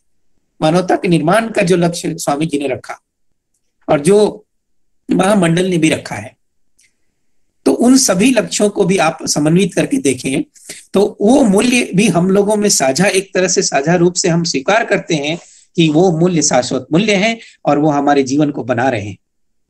तो इतनी महत्वपूर्ण कसौटी पे खरा उतरते हुए जब मूल्य निकलते हैं, उन मूल्यों को हम, जीवन मूल्यों को हम कहीं किनारे रख देंगे क्लास में और सिखाएंगे कि हाँ, ये धन बहुत इंपॉर्टेंट है, इकोनॉमिक्स में एसेट का बहुत इंपॉर्टेंट है, कैपिटल पूंजी के बारे में जान लो, जीडीपी बहुत इंपॉर्टेंट है, ये तुम इंडस्ट्री में ऐसे काम करो, ये तुम्हारा स्किल है, इंडस्ट्री में फिर खूब पैसे बना पाओगे। ये चीजें बहुत सिखा देते हैं। लेकिन हम वो चीजें जो जीवन को बना सकते हैं और जिन चीजों को सिखाने की सबसे ज्यादा जरूरत है, उनको शायद नहीं सिखा रहे हैं, इसीलिए तो गिरावट आ गई है। इसीलिए तो वो कट थ्रोट कंपटीशन हो रहा है। और विश्व की देखिए तो आज जो दो देश टकरा रहे हैं और लोगों की जाने जा रही हैं, मानवता कहीं मर रहा है, वो भी कहीं वर्चस्व की लड़ाई है। ये किस तरह की शिक्षा है? तो आप अगर शिक्षा को ही योजनाबद्ध बना दें, अपने शिक्षण में मूल्यों को जोड़ दें, वो इस तरह जोड़े कि पता भी ना चले कि वो जुड़ा हुआ है, हर तरह के हर शिक्षण में ये मूल्य शामिल है। मैं खुद का जो जिस शोध की मैं बात कर रहा हूँ, जिसके तहत मैं आदरणीय रजत जी से, आदरणीय अपूर्वा जी से मिला, और उन लोगों से बहुत सहयोग मिला, उनके माध्यम से ही जो इंटरव्यू हुए, साक्षात्कार हुए। उसी शोध में मैंने ये देखा, जमशेदपुर शहर में ही देखा कि विद्यालय में जब पाठ योजना के तहत पढ़ाया गया, वो चाहे विज्ञान हो या सामाजिक विज्ञान, साइंस और सोशल साइंस, डजंट मैटर, दोनों तरह के विषयों में मैंने देखा कि अगर वो माने हर विषय में कहीं ना कहीं चिन्हित किए जा सकते हैं मूल्यों के तत्व को। अगर वो इस तरह से उन दोनों को जोड़ दिया जाए कि वो मिक्सचर न लगे, और उन तत्वों के बीच में ही हम अगर मूल्यों के साथ उनको बताते हैं, तो वो समझ जाते हैं कि हमको इन मूल्यों के साथ इनको प्रयोग करना है। उदाहरण के तौर पे देखें, हम एटम बम की बात बता सकते हैं साइंस में, विज्ञान में परमाणु बम की बात बता सकते हैं। परमाणु बम के साथ हमको अगर ये भी बताना आ गया कि परमाणु बम का प्रयोग मानवता के खिलाफ न करें, हम परमाणु जैसी चीजों को, तकनीकों का प्रयोग मानवता के उपयोग के लिए कैसे करें, ये दिशा दे देते, यही तो मूल्य है। तो साइंस बिना मूल्य के अगर उस जगह पे हम नहीं सिखाएंगे कि जाना किस दिशा में है, जो शिक्षा करता है, विज्ञान शिक्षा, साइंस एजुकेशन जो है वो इसीलिए बना है। साइंस एजुकेशन टर्म साइंस से अलग है, क्योंकि साइंस तो लेबोरेटरी में मिल सकता है, लेकिन साइंस एजुकेशन जीवन में मिलता है। क्योंकि वैज्ञानिक अगर विज्ञान को दूसरी दिशा में, विपरीत दिशा में लेके जाए तो वो अभिशाप बन जाएगा, ये सब हम जानते हैं। लेकिन सही दिशा अगर विज्ञान शिक्षण दे देता है शिक्षा के माध्यम से, तो वो मूल्य के साथ विज्ञान आगे चल जाता है, और जिसकी कल्पना हम कर रहे हैं वो मानवता की सेवा में लग जाएगा। फिर सारे मानव सुखी होंगे। जो मानव निर्माण की प्रक्रिया की बात पूज्य स्वामी जी ने की है, वो हम प्राप्त कर पाएंगे। तो क्या हमें उन सभी एजेंसियों से, वो चाहे औपचारिक हो अनौपचारिक हो, सभी माध्यमों से क्या मूल्य प्राप्त करने के प्रयास नहीं करने चाहिए? हमें क्या वो प्रयास नहीं करना चाहिए जिसमें कहा गया है कि हर विषय के माध्यम से, हर विषय जो भी तत्व आते हैं उनके साथ मूल्य को भी बार बार उनके साथ सामंजस्य बैठाते हुए बताते चले जाइए। अगर एक बेहतर शिक्षक मिल जाए तो हमें लगता है कि ये मान के चलना चाहिए कि आज जो शिक्षण से व्यक्ति केवल स्वार्थ परक बन रहा है, वही शिक्षण अगर मूल्य के साथ दिया जाएगा तो वो स्वार्थ परक न बन के वो व्यक्ति समाज परक बन जाएगा, एक राष्ट्र परक बन जाएगा, और वैश्विक नागरिक के रूप में एक समृद्ध पूरे विश्व का कल्पना हम कर सकते हैं, जो हम करना चाहते हैं। जो हमारे विश्व के निर्माण की बातें, धरा का जो हमारा प्रसंग आता है हमारे पवित्र ग्रंथों में, जो हमारे शास्त्रों में कहा गया है, वो पवित्र धरा हम प्राप्त कर सकते हैं अगर केवल इस तरह के शिक्षण की बात ना करके मूल्य सहित शिक्षण की बात अगर कर दें। हम अगर कह सकते हैं कि ये ऐसा नहीं है कि ये शोध केवल यहीं पे हमने किया है। एक प्रोजेक्ट है जो विज्ञान जो इंग्लैंड में, यूनाइटेड किंगडम में हैरिसन, बाउडेन और रॉजरसन ने 2016 में किया, और अपनी रिपोर्ट में उन्होंने दोहराया था कि चरित्र शिक्षा या मूल्य शिक्षा जो भी है वो निहित होते हैं, स्पष्ट तरीके से सभी विषयों के साथ साथ होते हैं, और एक स्कूल के सामान्य लोकाचार, जो सामान्य संस्कृति, समुदाय, ये सब बातें एक तरह से शिक्षण के साथ जुड़ी होती हैं। तब जाके हम वो कल्पना कर सकते हैं कि कैरेक्टर बिल्डिंग, चरित्र निर्माण संभव है। चरित्र निर्माण आज नहीं तो बहुत सारा समय जब केवल ऐसे तत्वों को सिखाने में चला जाएगा जिनका मानव जीवन में, जीवन में कम महत्व है, स्वार्थ के लिए या अपने लिए ज्यादा महत्व है, अगर यही क्लासरूम है तो फिर ऐसे क्लासरूम की कल्पना करके हम चरित्र के साथ अन्याय करेंगे, है ना? तो हमें चाहिए कि हम उस दुनिया की कल्पना करें जिसमें शिक्षण रणनीतियों पे मूल्यों के शिक्षण के साथ सामंजस्य बैठाने की बात हो। हम मानवीय आधार पर प्रगतिशील और जीवन के लिए, सभी के जीवन के लिए आरामदायक समाज की कल्पना करना चाहते हैं, तो हमें चरित्र विकास का लक्ष्य अपने औपचारिक शिक्षा से भी प्राप्त करना पड़ेगा। हमें हर एक शिक्षक को जवाबदेह बनाना पड़ेगा, उत्तरदायी बनाना पड़ेगा कि वो अपने वर्ग में, अपनी कक्षा में मूल्यों का एक तरह से जितने भी मूल्यों के जो विषय क्षेत्र जो भी हैं, मूल्यों का वो जितना संभव हो सके, जितनी संभावनाएं हैं उनके साथ जोड़ के मूल्यों का शिक्षण अवश्य करें।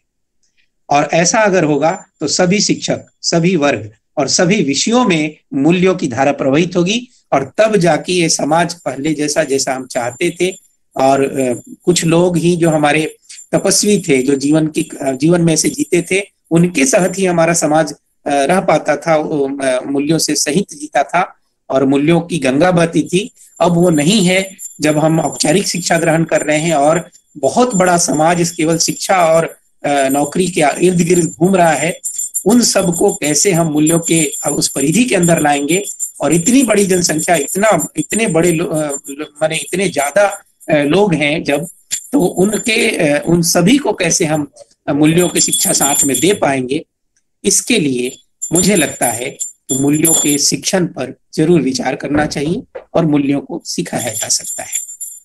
इसी के साथ मैं वाणी को विराम देना चाहूंगा। हो सकता है समय मैंने थोड़ा ज्यादा लिया हो, इसके लिए मैं क्षमा प्रार्थी भी हूँ, लेकिन इन सभी बिंदुओं के साथ मैं अपने वक्तव्य को विराम देता हूँ। धन्यवाद। It's really interesting and engaging also, and that should be like that. आप तो ये सिद्ध कर दिया है कि हर क्षेत्र में मूल्य बोध, वैल्यूज, ये शिक्षा देना चाहिए, और ये उसके साथ जोड़ के ही देना है, कोई भी सब्जेक्ट हो, कहीं भी हो। यही तो है आपका बात। खाली इसमें मेरा I am not against you, but मेरा एक क्वेश्चन है कि ये इस प्रश्न में कोई भी क्या दे सकता है, या हमने ऐसा नहीं बोल रहा हूँ कि that you cannot teach values, किसी को हम नहीं बोल सकते देखो तुम्हारा मूल्यबोध ये शिक्षा देने का तुम्हारा अधिकार नहीं है, ऐसा नहीं बोल सकते। But which will be more effective, APJ Abdul Kalam values के बारे में बोलेंगे और दाऊद इब्राहिम आके बोलेंगे सुनो भाई मैं वैल्यूज के बारे में बोलिए, किसका असर ज्यादा होगा? यही फर्क है खाली। मैं एक संस्कृत शिक्षक के बारे में बोल रहा हूँ, वो मेरा पिछले वाला जो स्कूल था उसी का मेरा कॉलीग था, तो वो क्लास में जरूर वो पढ़ाए होंगे कि सत्यं वद धर्मं चर, है ना, सत्यं वद, सदा सत्य बोलो, ऐसा धर्म को रास्ता में तुम चलो, बहुत अच्छा है। तो एक स्टूडेंट आया है शायद फर्स्ट फ्लोर से या सेकंड फ्लोर से, उसका क्लास में कोई टीचर नहीं है, तो वही आके टीचर को बोले, वही संस्कृत टीचर को, कि सर हमारे क्लास में कोई टीचर नहीं है, तो उनको बोले कि जाओ तुम जाओ, मैं आ रहा हूँ, मैं जा रहा हूँ। तो जब वो थोड़ा दूर गया तब वो मुस्कुराते हुए वही संस्कृत टीचर बोले कि देखिए ये तो उसको भगाने के बोला, सचमुच मैं जा रहा हूँ क्या? तो अगर उस बच्चा ने वो क्लास में वो पढ़ लिया ना कि मेरा यही शिक्षक मुझे ये पढ़ाया था। और दूसरा एक बात सोचिए कि हमारा ऐसा ही एक प्रोग्राम में एक हेडमास्टर को बुलाया था, तो वो वैल्यूज के बारे में बहुत कुछ बोले और थोड़ा हमारा आलोचना भी किया कि ये सब लेक्चर से नहीं होगा, ऐसा बोले। तो बाद में पता चला कि वो हर रोज स्कूल के बाद कुछ टीचर को लेके वो शराब पीते थे स्कूल में। तो उसको president award as best teacher वो भी मिला था। तो हम ये जानने के बाद कभी उनको हमारा प्रोग्राम में नहीं बुलाया, तो बहुत अफसोस जाता है कि अरे भाई एक बार मुझे बुला लिया, थोड़ा उनका आलोचना किया और इसलिए मुझे दोबारा नहीं बुला रहा है, but the reason was not that, you can understand. तो हमारा कहने का मतलब है फर्क इतना ही है कि बोलने का लायक हमें बनना चाहिए, then it will be more effective. Otherwise एक बच्चा को अगर ये मालूम चले कि उसका टीचर जो बोल रहे हैं वो खुद वो नहीं मानता है, तो उसमें उसका जो फ्रस्ट्रेशन आएगा ना, वो ना सिखाने से जो जितना खराब होता, ठीक है, कोई गलत इंसान से कोई ऐसा कुछ अगर मैसेज जाएगा तो उसमें उसका असर और भी बुरा होगा कि ये सब बातें बोलने के लिए ही है, ये लेक्चर देने के लिए, ऐसे ना। ठीक है, thank you very much, thank you very much. बोल दो अगर आप इजाजत, थोड़ा सा मैं कह रहा हूँ शिक्षक में अगर वो सब आ जाए तो वो तो गुण नहीं दुर्गुण है। अगर शिक्षक में अगर इस तरह की प्रवृत्ति आप लोग करी तो वास्तव में ऐसे शिक्षक से हमें बचना चाहिए, और ये आपने सही कहा। धन्यवाद। इतना ही, yes, we have to come to that point only. अच्छा Sukant, I am afraid mister, now it is your turn brother. Yes. Yeah. Mr. Alexander Shamal is there? Yes, I am here. Yes. Okay. I'll request him now. I have already put my points that, and you are going to, I think, put your points against the motion. So I have actually set the tune. Now it's up to you to just expand it. Okay. Welcome, Mr. Alex Shamal. And just before that, a brief introduction by Shukanta about it. Yes. Now,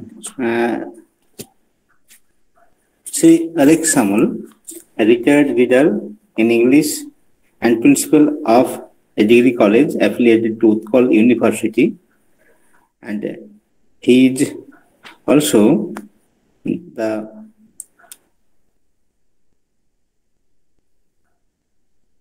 accountant. He worked as Accountant General of Odisha Bhubaneswar for 3 years, and he is an admirer of Swami Vivekananda and an executive member of Odisha State Bench of Akhil Bharat Vivekananda Yuva Mahamandal.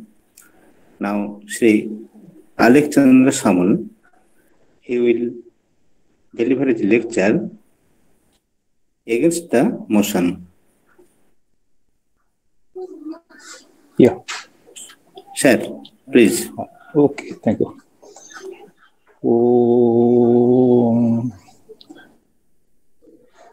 Bhadram no Abhivahato Mano. My distinguished speakers and the participants in this webinar, I'm going to speak in English. I'm not comfortable in Hindi, so excuse me for this lapse of mine. After listening to all the speakers, beautiful speeches for and against the motion, I wonder what is left for me to do. The proposition is values cannot be taught. But my submission is values can also be taught. That is what we are doing. We have been doing all along throughout life. This world, this life is can be viewed as an action of influencing one another. We keep on influencing one another. Not a single atom in the universe remains unaffected by other atoms. If a change in the atomic position occurs in any part of the world, universe, it affects the entire universe along with it. So, influencing others is also a way of teaching people. We are living in a society, and society consists of individuals who enter into interactions very often. We are talking of values because we are human beings. If we want to make our life worthy and so create a good society, then we have to recognize the value of values. The most important thing in life, curiously, are not things. The most valuable things in our life are not things, but values. So values are valuable. So what are values? Values are abstract. They are subtle. And our life is a life of senses, body-mind complex. So it is difficult for us to give value, to attach importance to abstract things. This is a predicament. This is a shortcoming of us. We can look beyond the gross world. That is the difficulty of teaching values. When we think of values, you see, giving instructions is objective. But education is subjective. I can share information, I can share instructions objectively, but when the question of education comes to our mind, it is a question of subjective approach, because only I cannot give to others what I do not possess. In other words, I can only give what I do have. I cannot give you what I do not have. So there the problem, there the difficulty of teaching values comes. Values can be taught. If it were not so, what are you doing? What is Mahamandal doing? Mahamandal attempts to teach values to young generation, to young people by personifying the values it wants to teach. In this connection, I am reminded of the noted poet Matthew Arnold. He wanted the society, he viewed poetry as a criticism of life. By criticism of life, he means that noble and profound application of ideas to life. By poetry, as a criticism of life, he means profound application of ideas to life. So while we consider the question of teaching values comes to our mind, it is a question like that. It is application of ideas. Ideas are abstract. Values are abstract, as abstract as the ideas of Plato. Most of us are aware that Plato had a theory of ideas.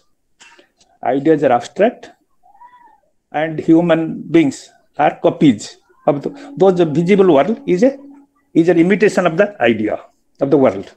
So when values are abstract and our life is gross, crude, it is difficult.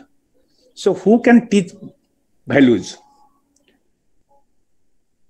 Not everybody, as pointed out by Amrita, not everybody is competent to teach values.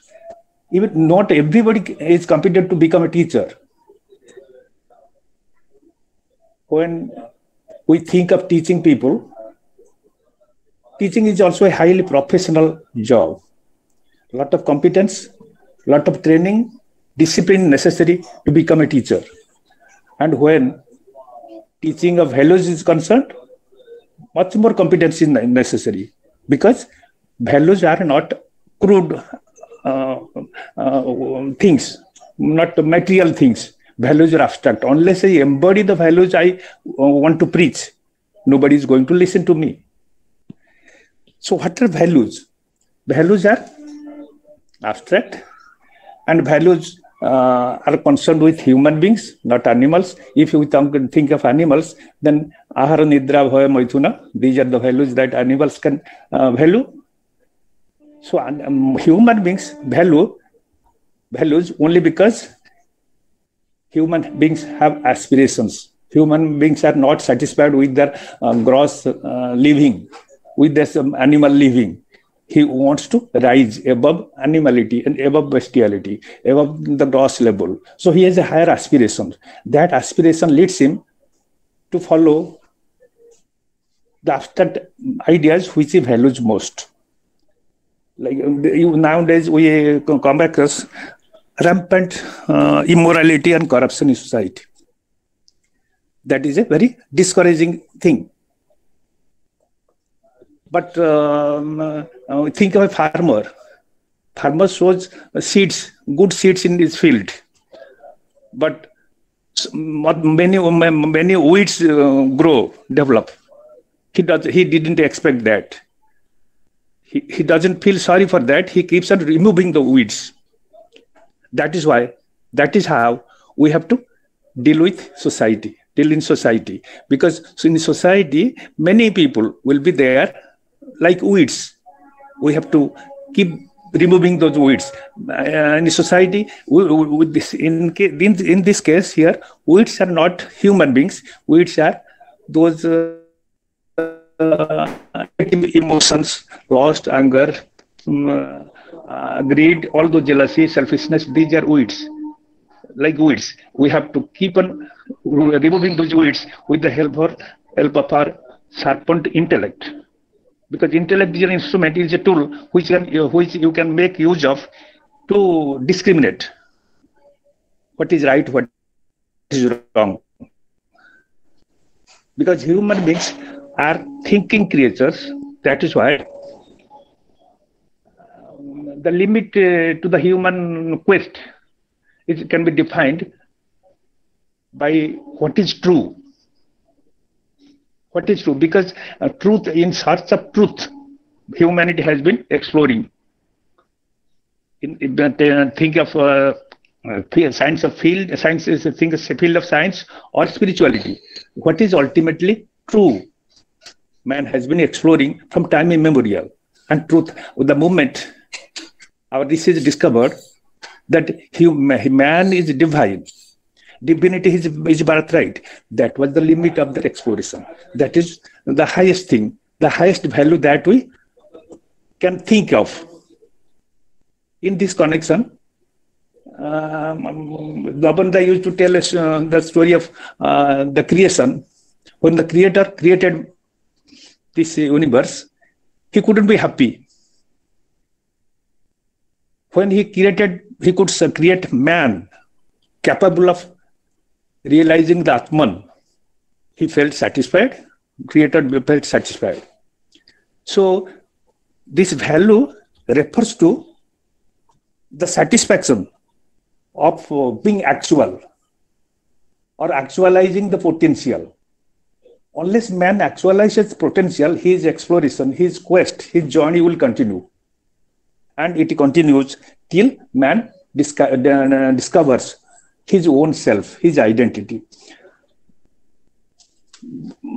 Because man, if we think of, because in human society, we are talking of values. And what is the concept of man? As Swami Vivekananda has given us, man is a combination of 3 H. Body, hand, heart, and head. Man has a body, physical. We are very much aware of our physical existence. There is nothing to make anyone aware of his physical existence. There is mind. Mind is subtle, and man has a soul. So, from the gross level of physical existence, man has the subtlest identity, that is soul. The soul is the real self. So if this is what is called man, so man has a higher journey. Man's journey is from animality, from gross existence to a subtlest existence of realizing his own identity. This journey makes man aware of different values. So we have a hierarchy of values. As it is said, man moves from lower truth to higher truth. Not a falsehood to truth. Similarly, our levels of existence, levels of consciousness, levels of planes of existence differs. When man who doesn't know beyond his sensual gratification, he leads a very life of an animal. But man is not ready to be happy with his animal existence. He has higher aspirations. So he has different pursuits, abstract pursuits, art, film, music, philosophy, all those things are higher pursuits. So similarly, man has to continue his journey. And to discover, to realize the values which he attaches with the discovery of his own identity. Then one story Sri Ramakrishna used to tell about the story of a rich man asking his servant with a piece of diamond to go to the market and fetch its value. Then he goes to a brinjal seller. The brinjal seller says, I will give you 9 kilos of brinjal. Then he reports to his master. Then master again sends him to another merchant, a cloth merchant. The cloth merchant looked at the diamond and said, I will give you 100 rupees. Then that was reported to his master. The master again sent him to another bear, a jeweler. Jeweler, having come across the stone, could identify its value and was ready to pay 1 lakh rupees. So, value, this is the person who knows value can impart values to others. Not it is not like value teaching is not like teaching secular knowledge. Even for imparting secular knowledge, we need competent teachers. We can't come. We need the teachers to undergo training. Similarly, discipline, better, higher discipline necessary for those persons who would be teaching values. But it is a very unfortunate reality for all ages. There is acute dearth of people who have expertise in the field of teaching values. Young children won't be affected, won't be influenced by our teaching unless we embody the values we teach. So they would like to see the values personified in living human beings. And we know wherever our Ramakrishna used to take close care of those young boys who used to flock around him, who became the monastic disciples later years afterwards. And he take utmost care to see that they do not meet unwanted people. He took utmost care to see that their time is not wasted. He was keeping close watch over the persons they used to meet, the persons with whom they talk, and what they talk about, all those things. So he was preparing them to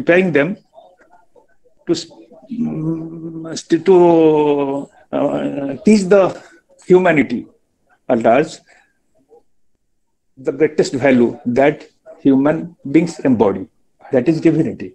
So he was preparing those teachers. He was preparing the teachers, the monastic disciples, and making them competent to carry out the mission that was entrusted to them. So now the teaching values certainly requires competent teachers who are embodiments of the values they teach. If it is not possible to embody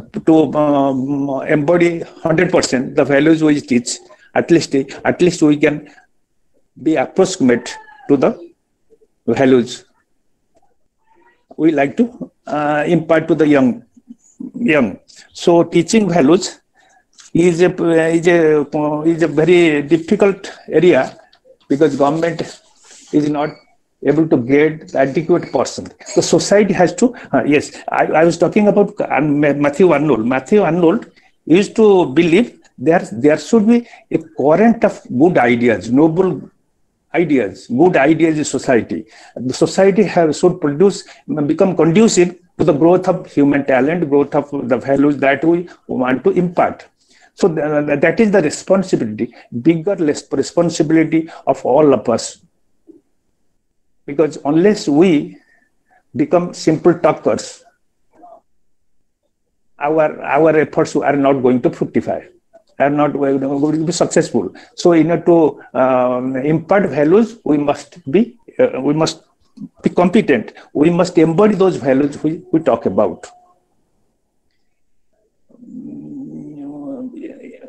To transfer knowledge, we need faith, conviction, and realization.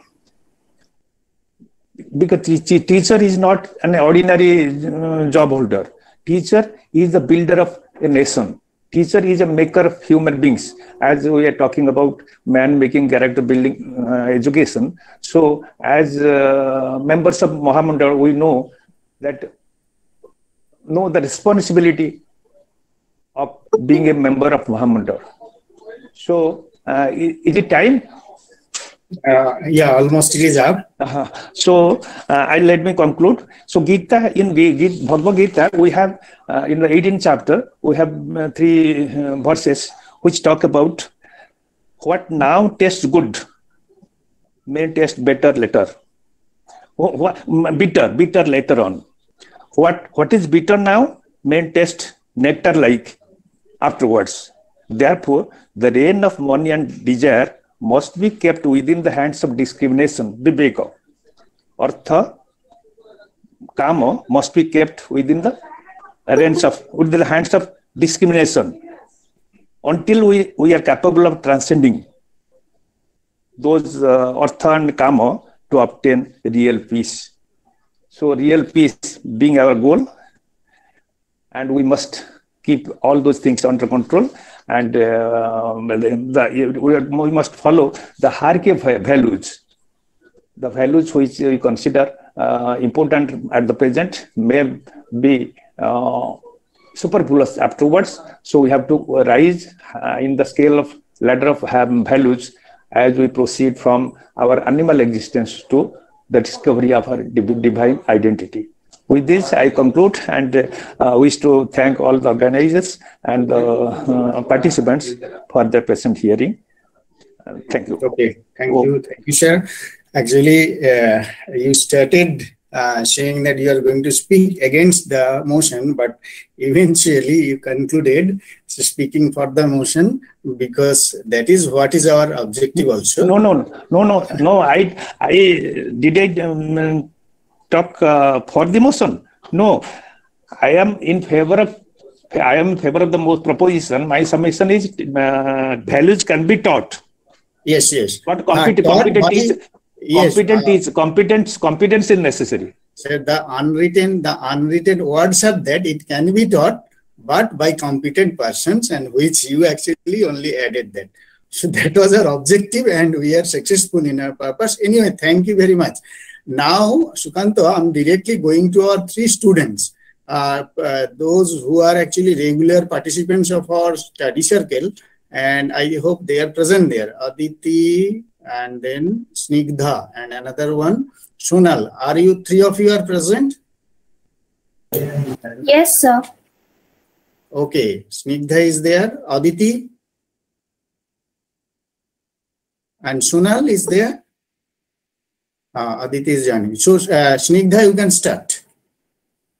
Okay, sir. Can switch on your video. Yes, sir.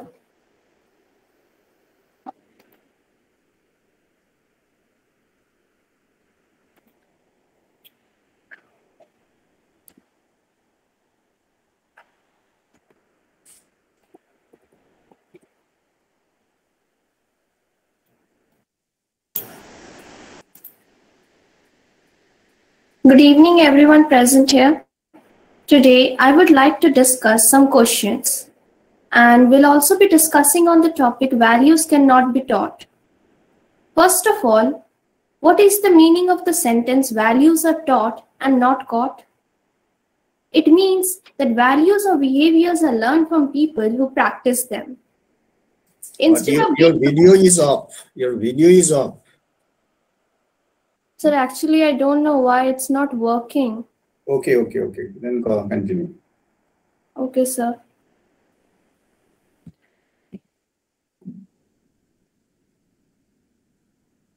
Okay, no issue. You just continue. Yes, sir. What is the meaning of the sentence values are caught and not taught? It means that values or behaviors are learned from people who practice them.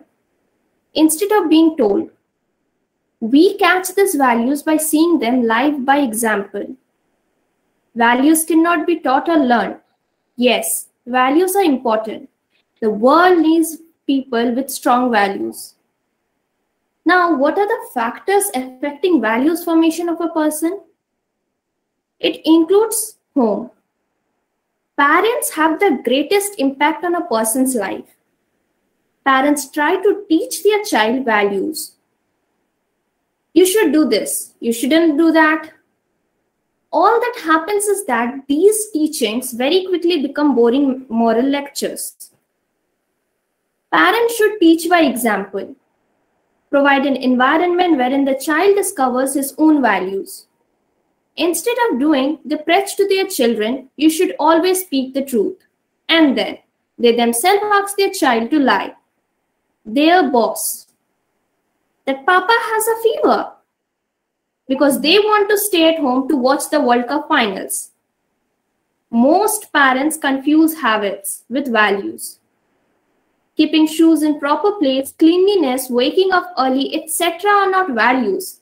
They are habits. Honesty, integrity, compassion, truth, respect, love, etc. are values.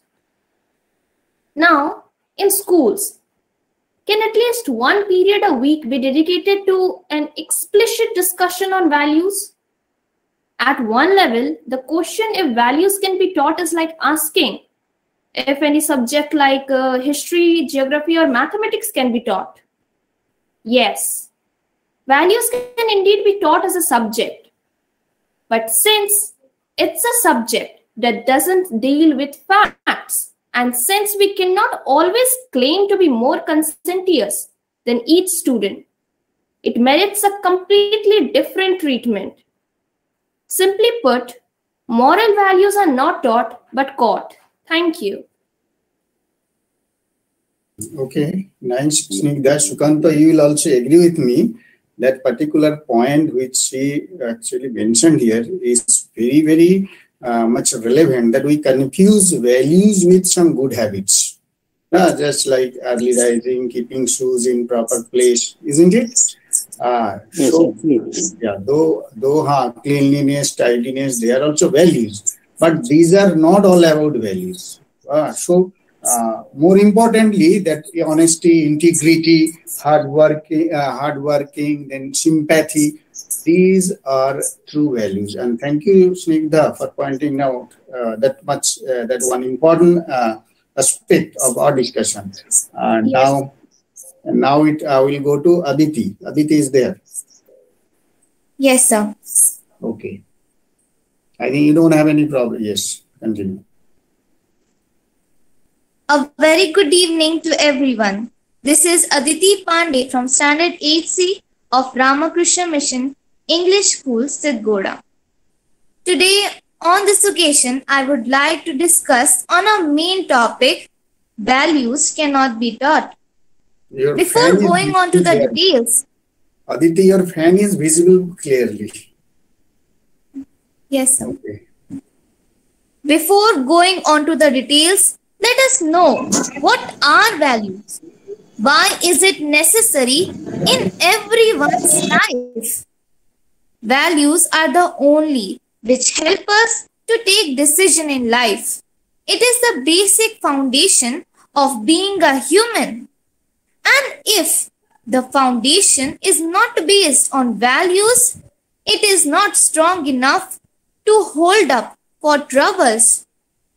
The different values in life of many people only decide them to be a good person or a bad one.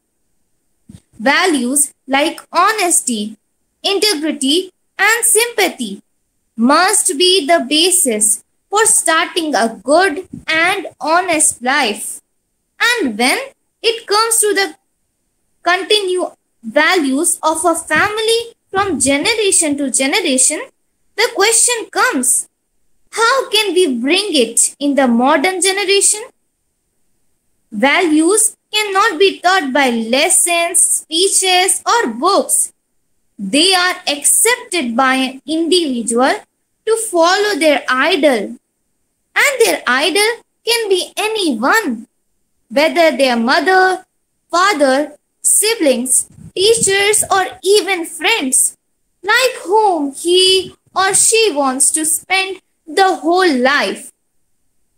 You can't force a child by making him write in his notebook that I should be honest, I should not be selfish.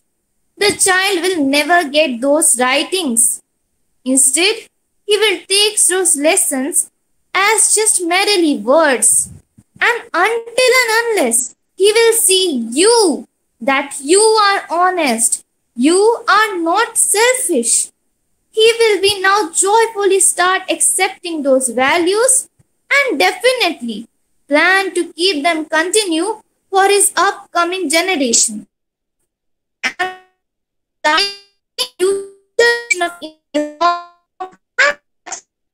We must give them a due foundation of moral and ethical values in their life. And it starts with us. So start applying good values in life. Be prepared for someone's ideas, because you cannot teach values by anything you write or just speak. Instead, you can inspire them to be like you, to be a man or woman of strong values. Thank you. Okay. Sonal, are you there? So it was nice, Aditi. The main thing is that you people understand what you are saying, and at such a young, tender age, it is very nice that the main spirit, how to imbibe values, you have understood it, and that's a great achievement for us as teachers. That is the purpose why we are here. At least even one or two students can actually understand and imbibe that spirit, then our efforts will be successful. Sonal is not there most probably. So Sukant, I think we will go to Sumit Ghosh. Yes, sir.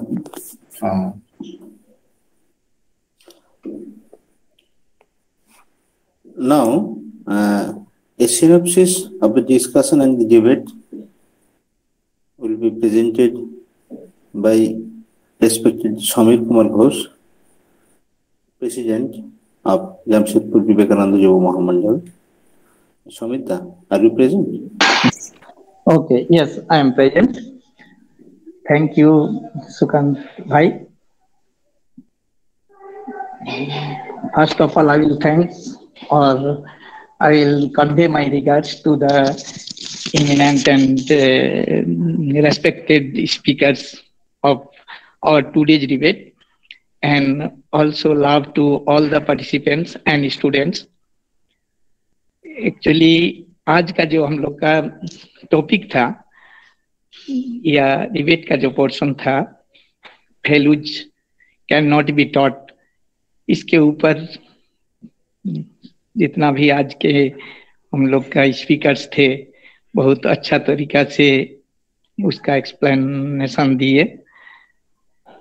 जैसे शांतनु दा अपना life के बारे में अपना implementation या ideas को कैसे एसिमुलेट करके अपना लाइफ में अपना वैल्यू बढ़ाए हैं।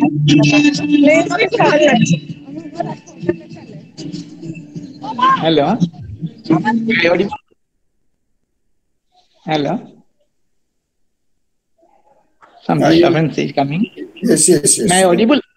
Yeah, go on. तो अभी सारी चीज हम लोग सुन लिए, लेकिन बात है कि अभी what we have to do, अभी हमको क्या करना है। फॉर एंड अगेंस्ट में हम लोग सारी बात सुने, लेकिन अगर फॉर में सुने तो हम लोग टॉट के लिए मतलब टीचिंग के लिए हम लोग आगे बढ़ जाएं, या values can not be taught बोल के वी कैन स्टॉप। ये दो काम मेरे पास में अभी हैं, हम लोग के पास में है। लेकिन इसमें रेस्पेक्टेड राजत मिश्रा जी जो बताए हैं कि हम जिस क्लास तक पढ़े हैं, जितना मेरा नॉलेज है उतना तक हमको देना है, ये बहुत अच्छा आइडियाज है। मतलब देना, स्टॉप नहीं करना है, हमको देना है। लेकिन अगर हम 7th तक जानते हैं मैथ, तो हम 8th पे नहीं जाएंगे, लेकिन 7th तक जाके हमको उसको रियलाइज करना है। I am capable to teach the students of 7 only. और ये जो एक्सेप्ट कर लेना, अपने आप में स्वीकार कर लेना कि हम आई am capable for teaching the students of 7, यही होता है मेरा वैल्यू।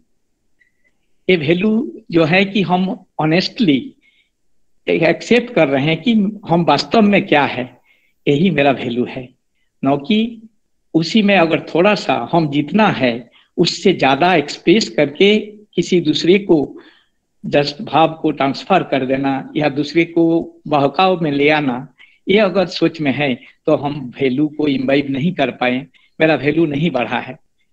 तो ऐसा सोच के, ये चिंता करके जो स्टॉप करते हैं या जो टीचिंग देते हैं, वही होता है कि माने जो वैल्यूज, इस सेंस पे values can not be taught जो बोला जा रहा था, इस एक लिमिटेशन तक, एक लिमिट तक, या वो जो ऑथराइज हैं वो टीचिंग दे सकते हैं, बिना टीचिंग का आगे नहीं बढ़ पाएगा।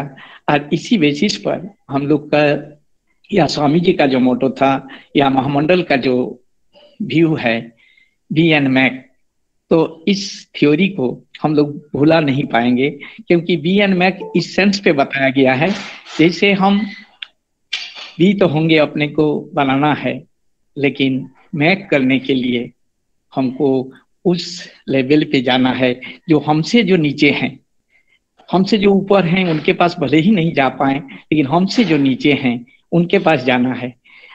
और उनके पास हमसे नीचे हैं बोल के हम भी एक स्टूडेंट हैं, वो भी एक स्टूडेंट है, हो सकता है comparatively other one is inferior than me, लेकिन उनको भी सुपीरियर करना है, यही मोटो लेके चलना है।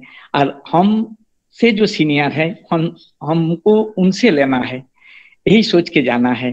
जैसे फॉर एग्जाम्पल एक एग्जाम्पल देते हैं, अगर हम values can not be taught या वैल्यूज कैन बी टॉट, ये दोनों कॉन्सेप्ट में अगर हम लोग जाएं या मेरा काम को स्टॉप करें, तो उस सेंस पे एक फार्मर का हम एग्जाम्पल ले सकते हैं। एक फार्मर अपना फार्मिंग का एक्सपीरियंस कैसे कलेक्ट करेंगे, कैसे वो जानेंगे कि आई नो द फार्मिंग और नॉट, वो कैसे रियलाइज करेंगे? तो जब वो फील्ड में जाएंगे, फील्ड को जब माने उसको हल से पर्सन करेंगे, तो अभी फील्ड के बारे में वो जानेंगे। अदरवाइज घर में बैठ के वो फार्मिंग का कुछ भी हासिल नहीं कर पाएंगे। वैसे ही जो हम लोग का महामंडल में leadership, it's concept and qualities के बारे में बताया गया है, इसमें यही चीज दिया गया है, एट ए टाइम हम लोग सबको ही एक ही इक्विलिब्रियम कंडीशन में और एक ही स्टेट पे नहीं रह पाएंगे। हमसे कोई एक ऊपर है या हमसे कोई एक नीचे है। मेरा व्यू क्या होगा, जो हमसे नीचे हैं उनको मेरे लेवल पे ले आना है, हमसे जो ऊपर है उनके पास से हमको लेना है। तो इस तरह से मेरा वैल्यूज को बढ़ाना है। तो इसी बेसिस पर अगर हम किसी को जो हमसे नीचे हैं, जो अनपढ़ हैं, जो जान नहीं पा रहे हैं लाइफ के बारे में, जिनको आइडिया नहीं है, उनको ये आइडिया देने के लिए हम जितना जाने हैं ठीक उतना ही देना है। इसलिए रजत मिश्रा साहब जो बोले हैं ये बिल्कुल सही है कि हम कितना देने के कैपेबल हैं, उससे अधिक एक भी शब्द हम नहीं बोलें तो that will be more fruitful. और अदरवाइज हम जो शिक्षा की ठीक इसी जगह पर स्वामी जी जो बोले थे, your education system is completely wrong, ठीक इसी जगह पर, क्योंकि वो आज जो हम लोग facts and education is not the way of collecting facts and figures, only it is the assimilation of ideas. ये आइडियाज को एसिमिलेट हम नहीं कर पा रहे हैं, लेकिन फैक्ट्स एंड फिगर्स को हम ट्रांसफर कर रहे हैं, तो वो फ्रूटफुल रिजल्ट नहीं दे पाएगा। इसी बेसिस पर हमको कितना एसिमिलेट करना है, जितना एसिमिलेट कर पाएंगे कोई भी आइडिया को लाइफ में, जैसे शांतनु ने बताया कि कितना हम मेरा लाइफ में एसिमिलेट किए, कितना इम्प्लीमेंट किए, कितना इम्बाइब किए, ये होता है मेरा वैल्यू। और इस वैल्यू को लेके हम चलेंगे तो वो ज्यादा फ्रूटफुल रिजल्ट देगा। इसलिए एक ग्रेट मैन ने बताए थे कि try not to be a man of success but rather try to be a man of value। Actually ये इसका कितना गंभीर माने मीनिंग है।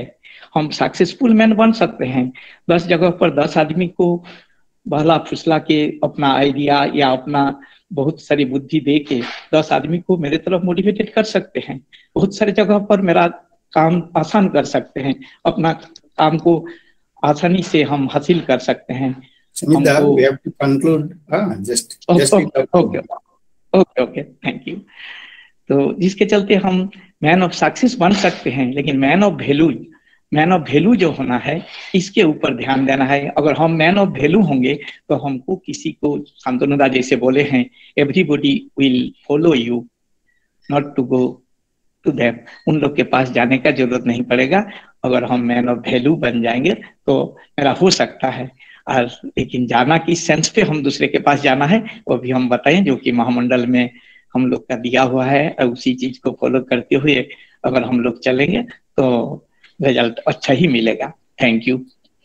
Okay. So very quickly we'll go to the end of this program.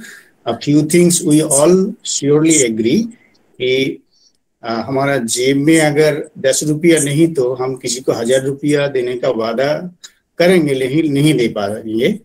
और second thing is that एक बात ऐसा है, कहा जाता है कि अंधे नहीं वो नियमाना यथांधा। संस्कृत में ऐसा कहावत है कि एक अंधा, अ ब्लाइंड पर्सन, अगर वो दूसरा कोई अंधा को राह दिखाने की कोशिश करेगा तो क्या होगा, दोनों ही गिर जाएगा। तो इस जीवन में वैल्यूज भी उतना ही है कि हमें हर रोज अगर जिसको हम वैल्यूज मानते हैं वो खुद पालन करेंगे तो पालन करते करते हमें एक बात महसूस होगा कि that is called self confidence, that self respect. Yes, I do it, I follow it, that is why I can tell others also. So ये we have to agree, accept, and all our speakers, whether for or against the motion, they are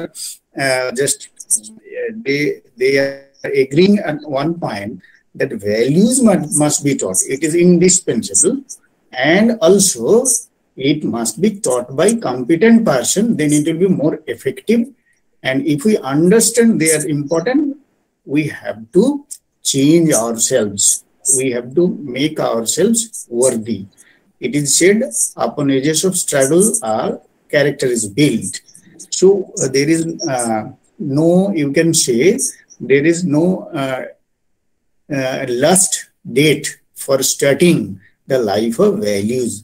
And that day we realize it is important for us and we start moving towards values, we will be also worthy of teaching or imparting values, rather transferring them to others.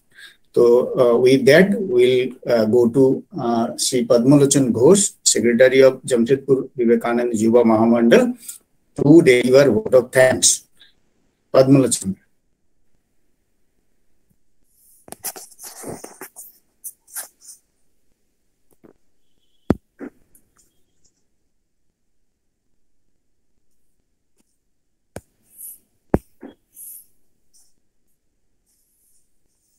Good evening to all present here. It is such an honor for me to get opportunity to thank you all dignitaries. I would like to express my gratitude to all esteemed delegates of the winners for their presence and contribution to make this webinar a great success. I extend my gratitude to our honorable chief guests, Dr. Shantanu Bhowmik, Eminent scientist, HOD, Aero-space engineering,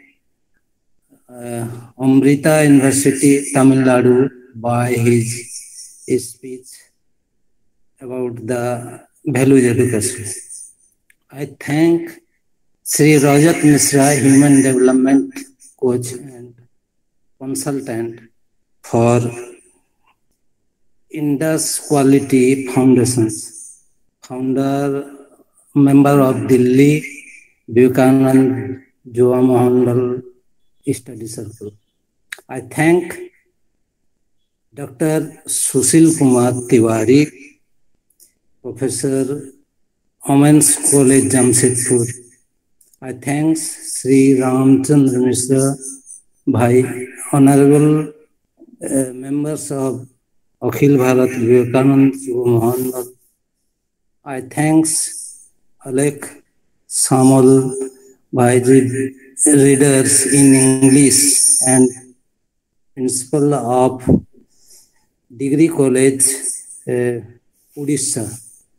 I extend my gratitude to all our honorable chief guests to take out time from busy schedule to grace the event. I also extend my gratitude to Mr. Apurva Das, Principal Ramakrishna Mission, Sidgoda. And also I thanks Sukanta Bhai who is with us always.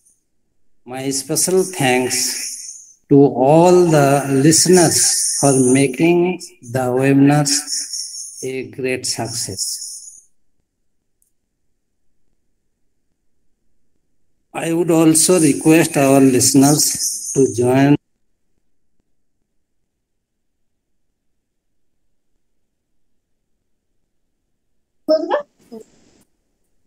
I think he has got disconnected. So the time is almost up. So if anybody is left, our thanks and gratitude to each and every participant. Yeah, please continue. Yes. I would also request our listeners to join us again for our next events. Thank you. Okay. Okay, with Purna Mantra, we'll conclude. Padmanachanda.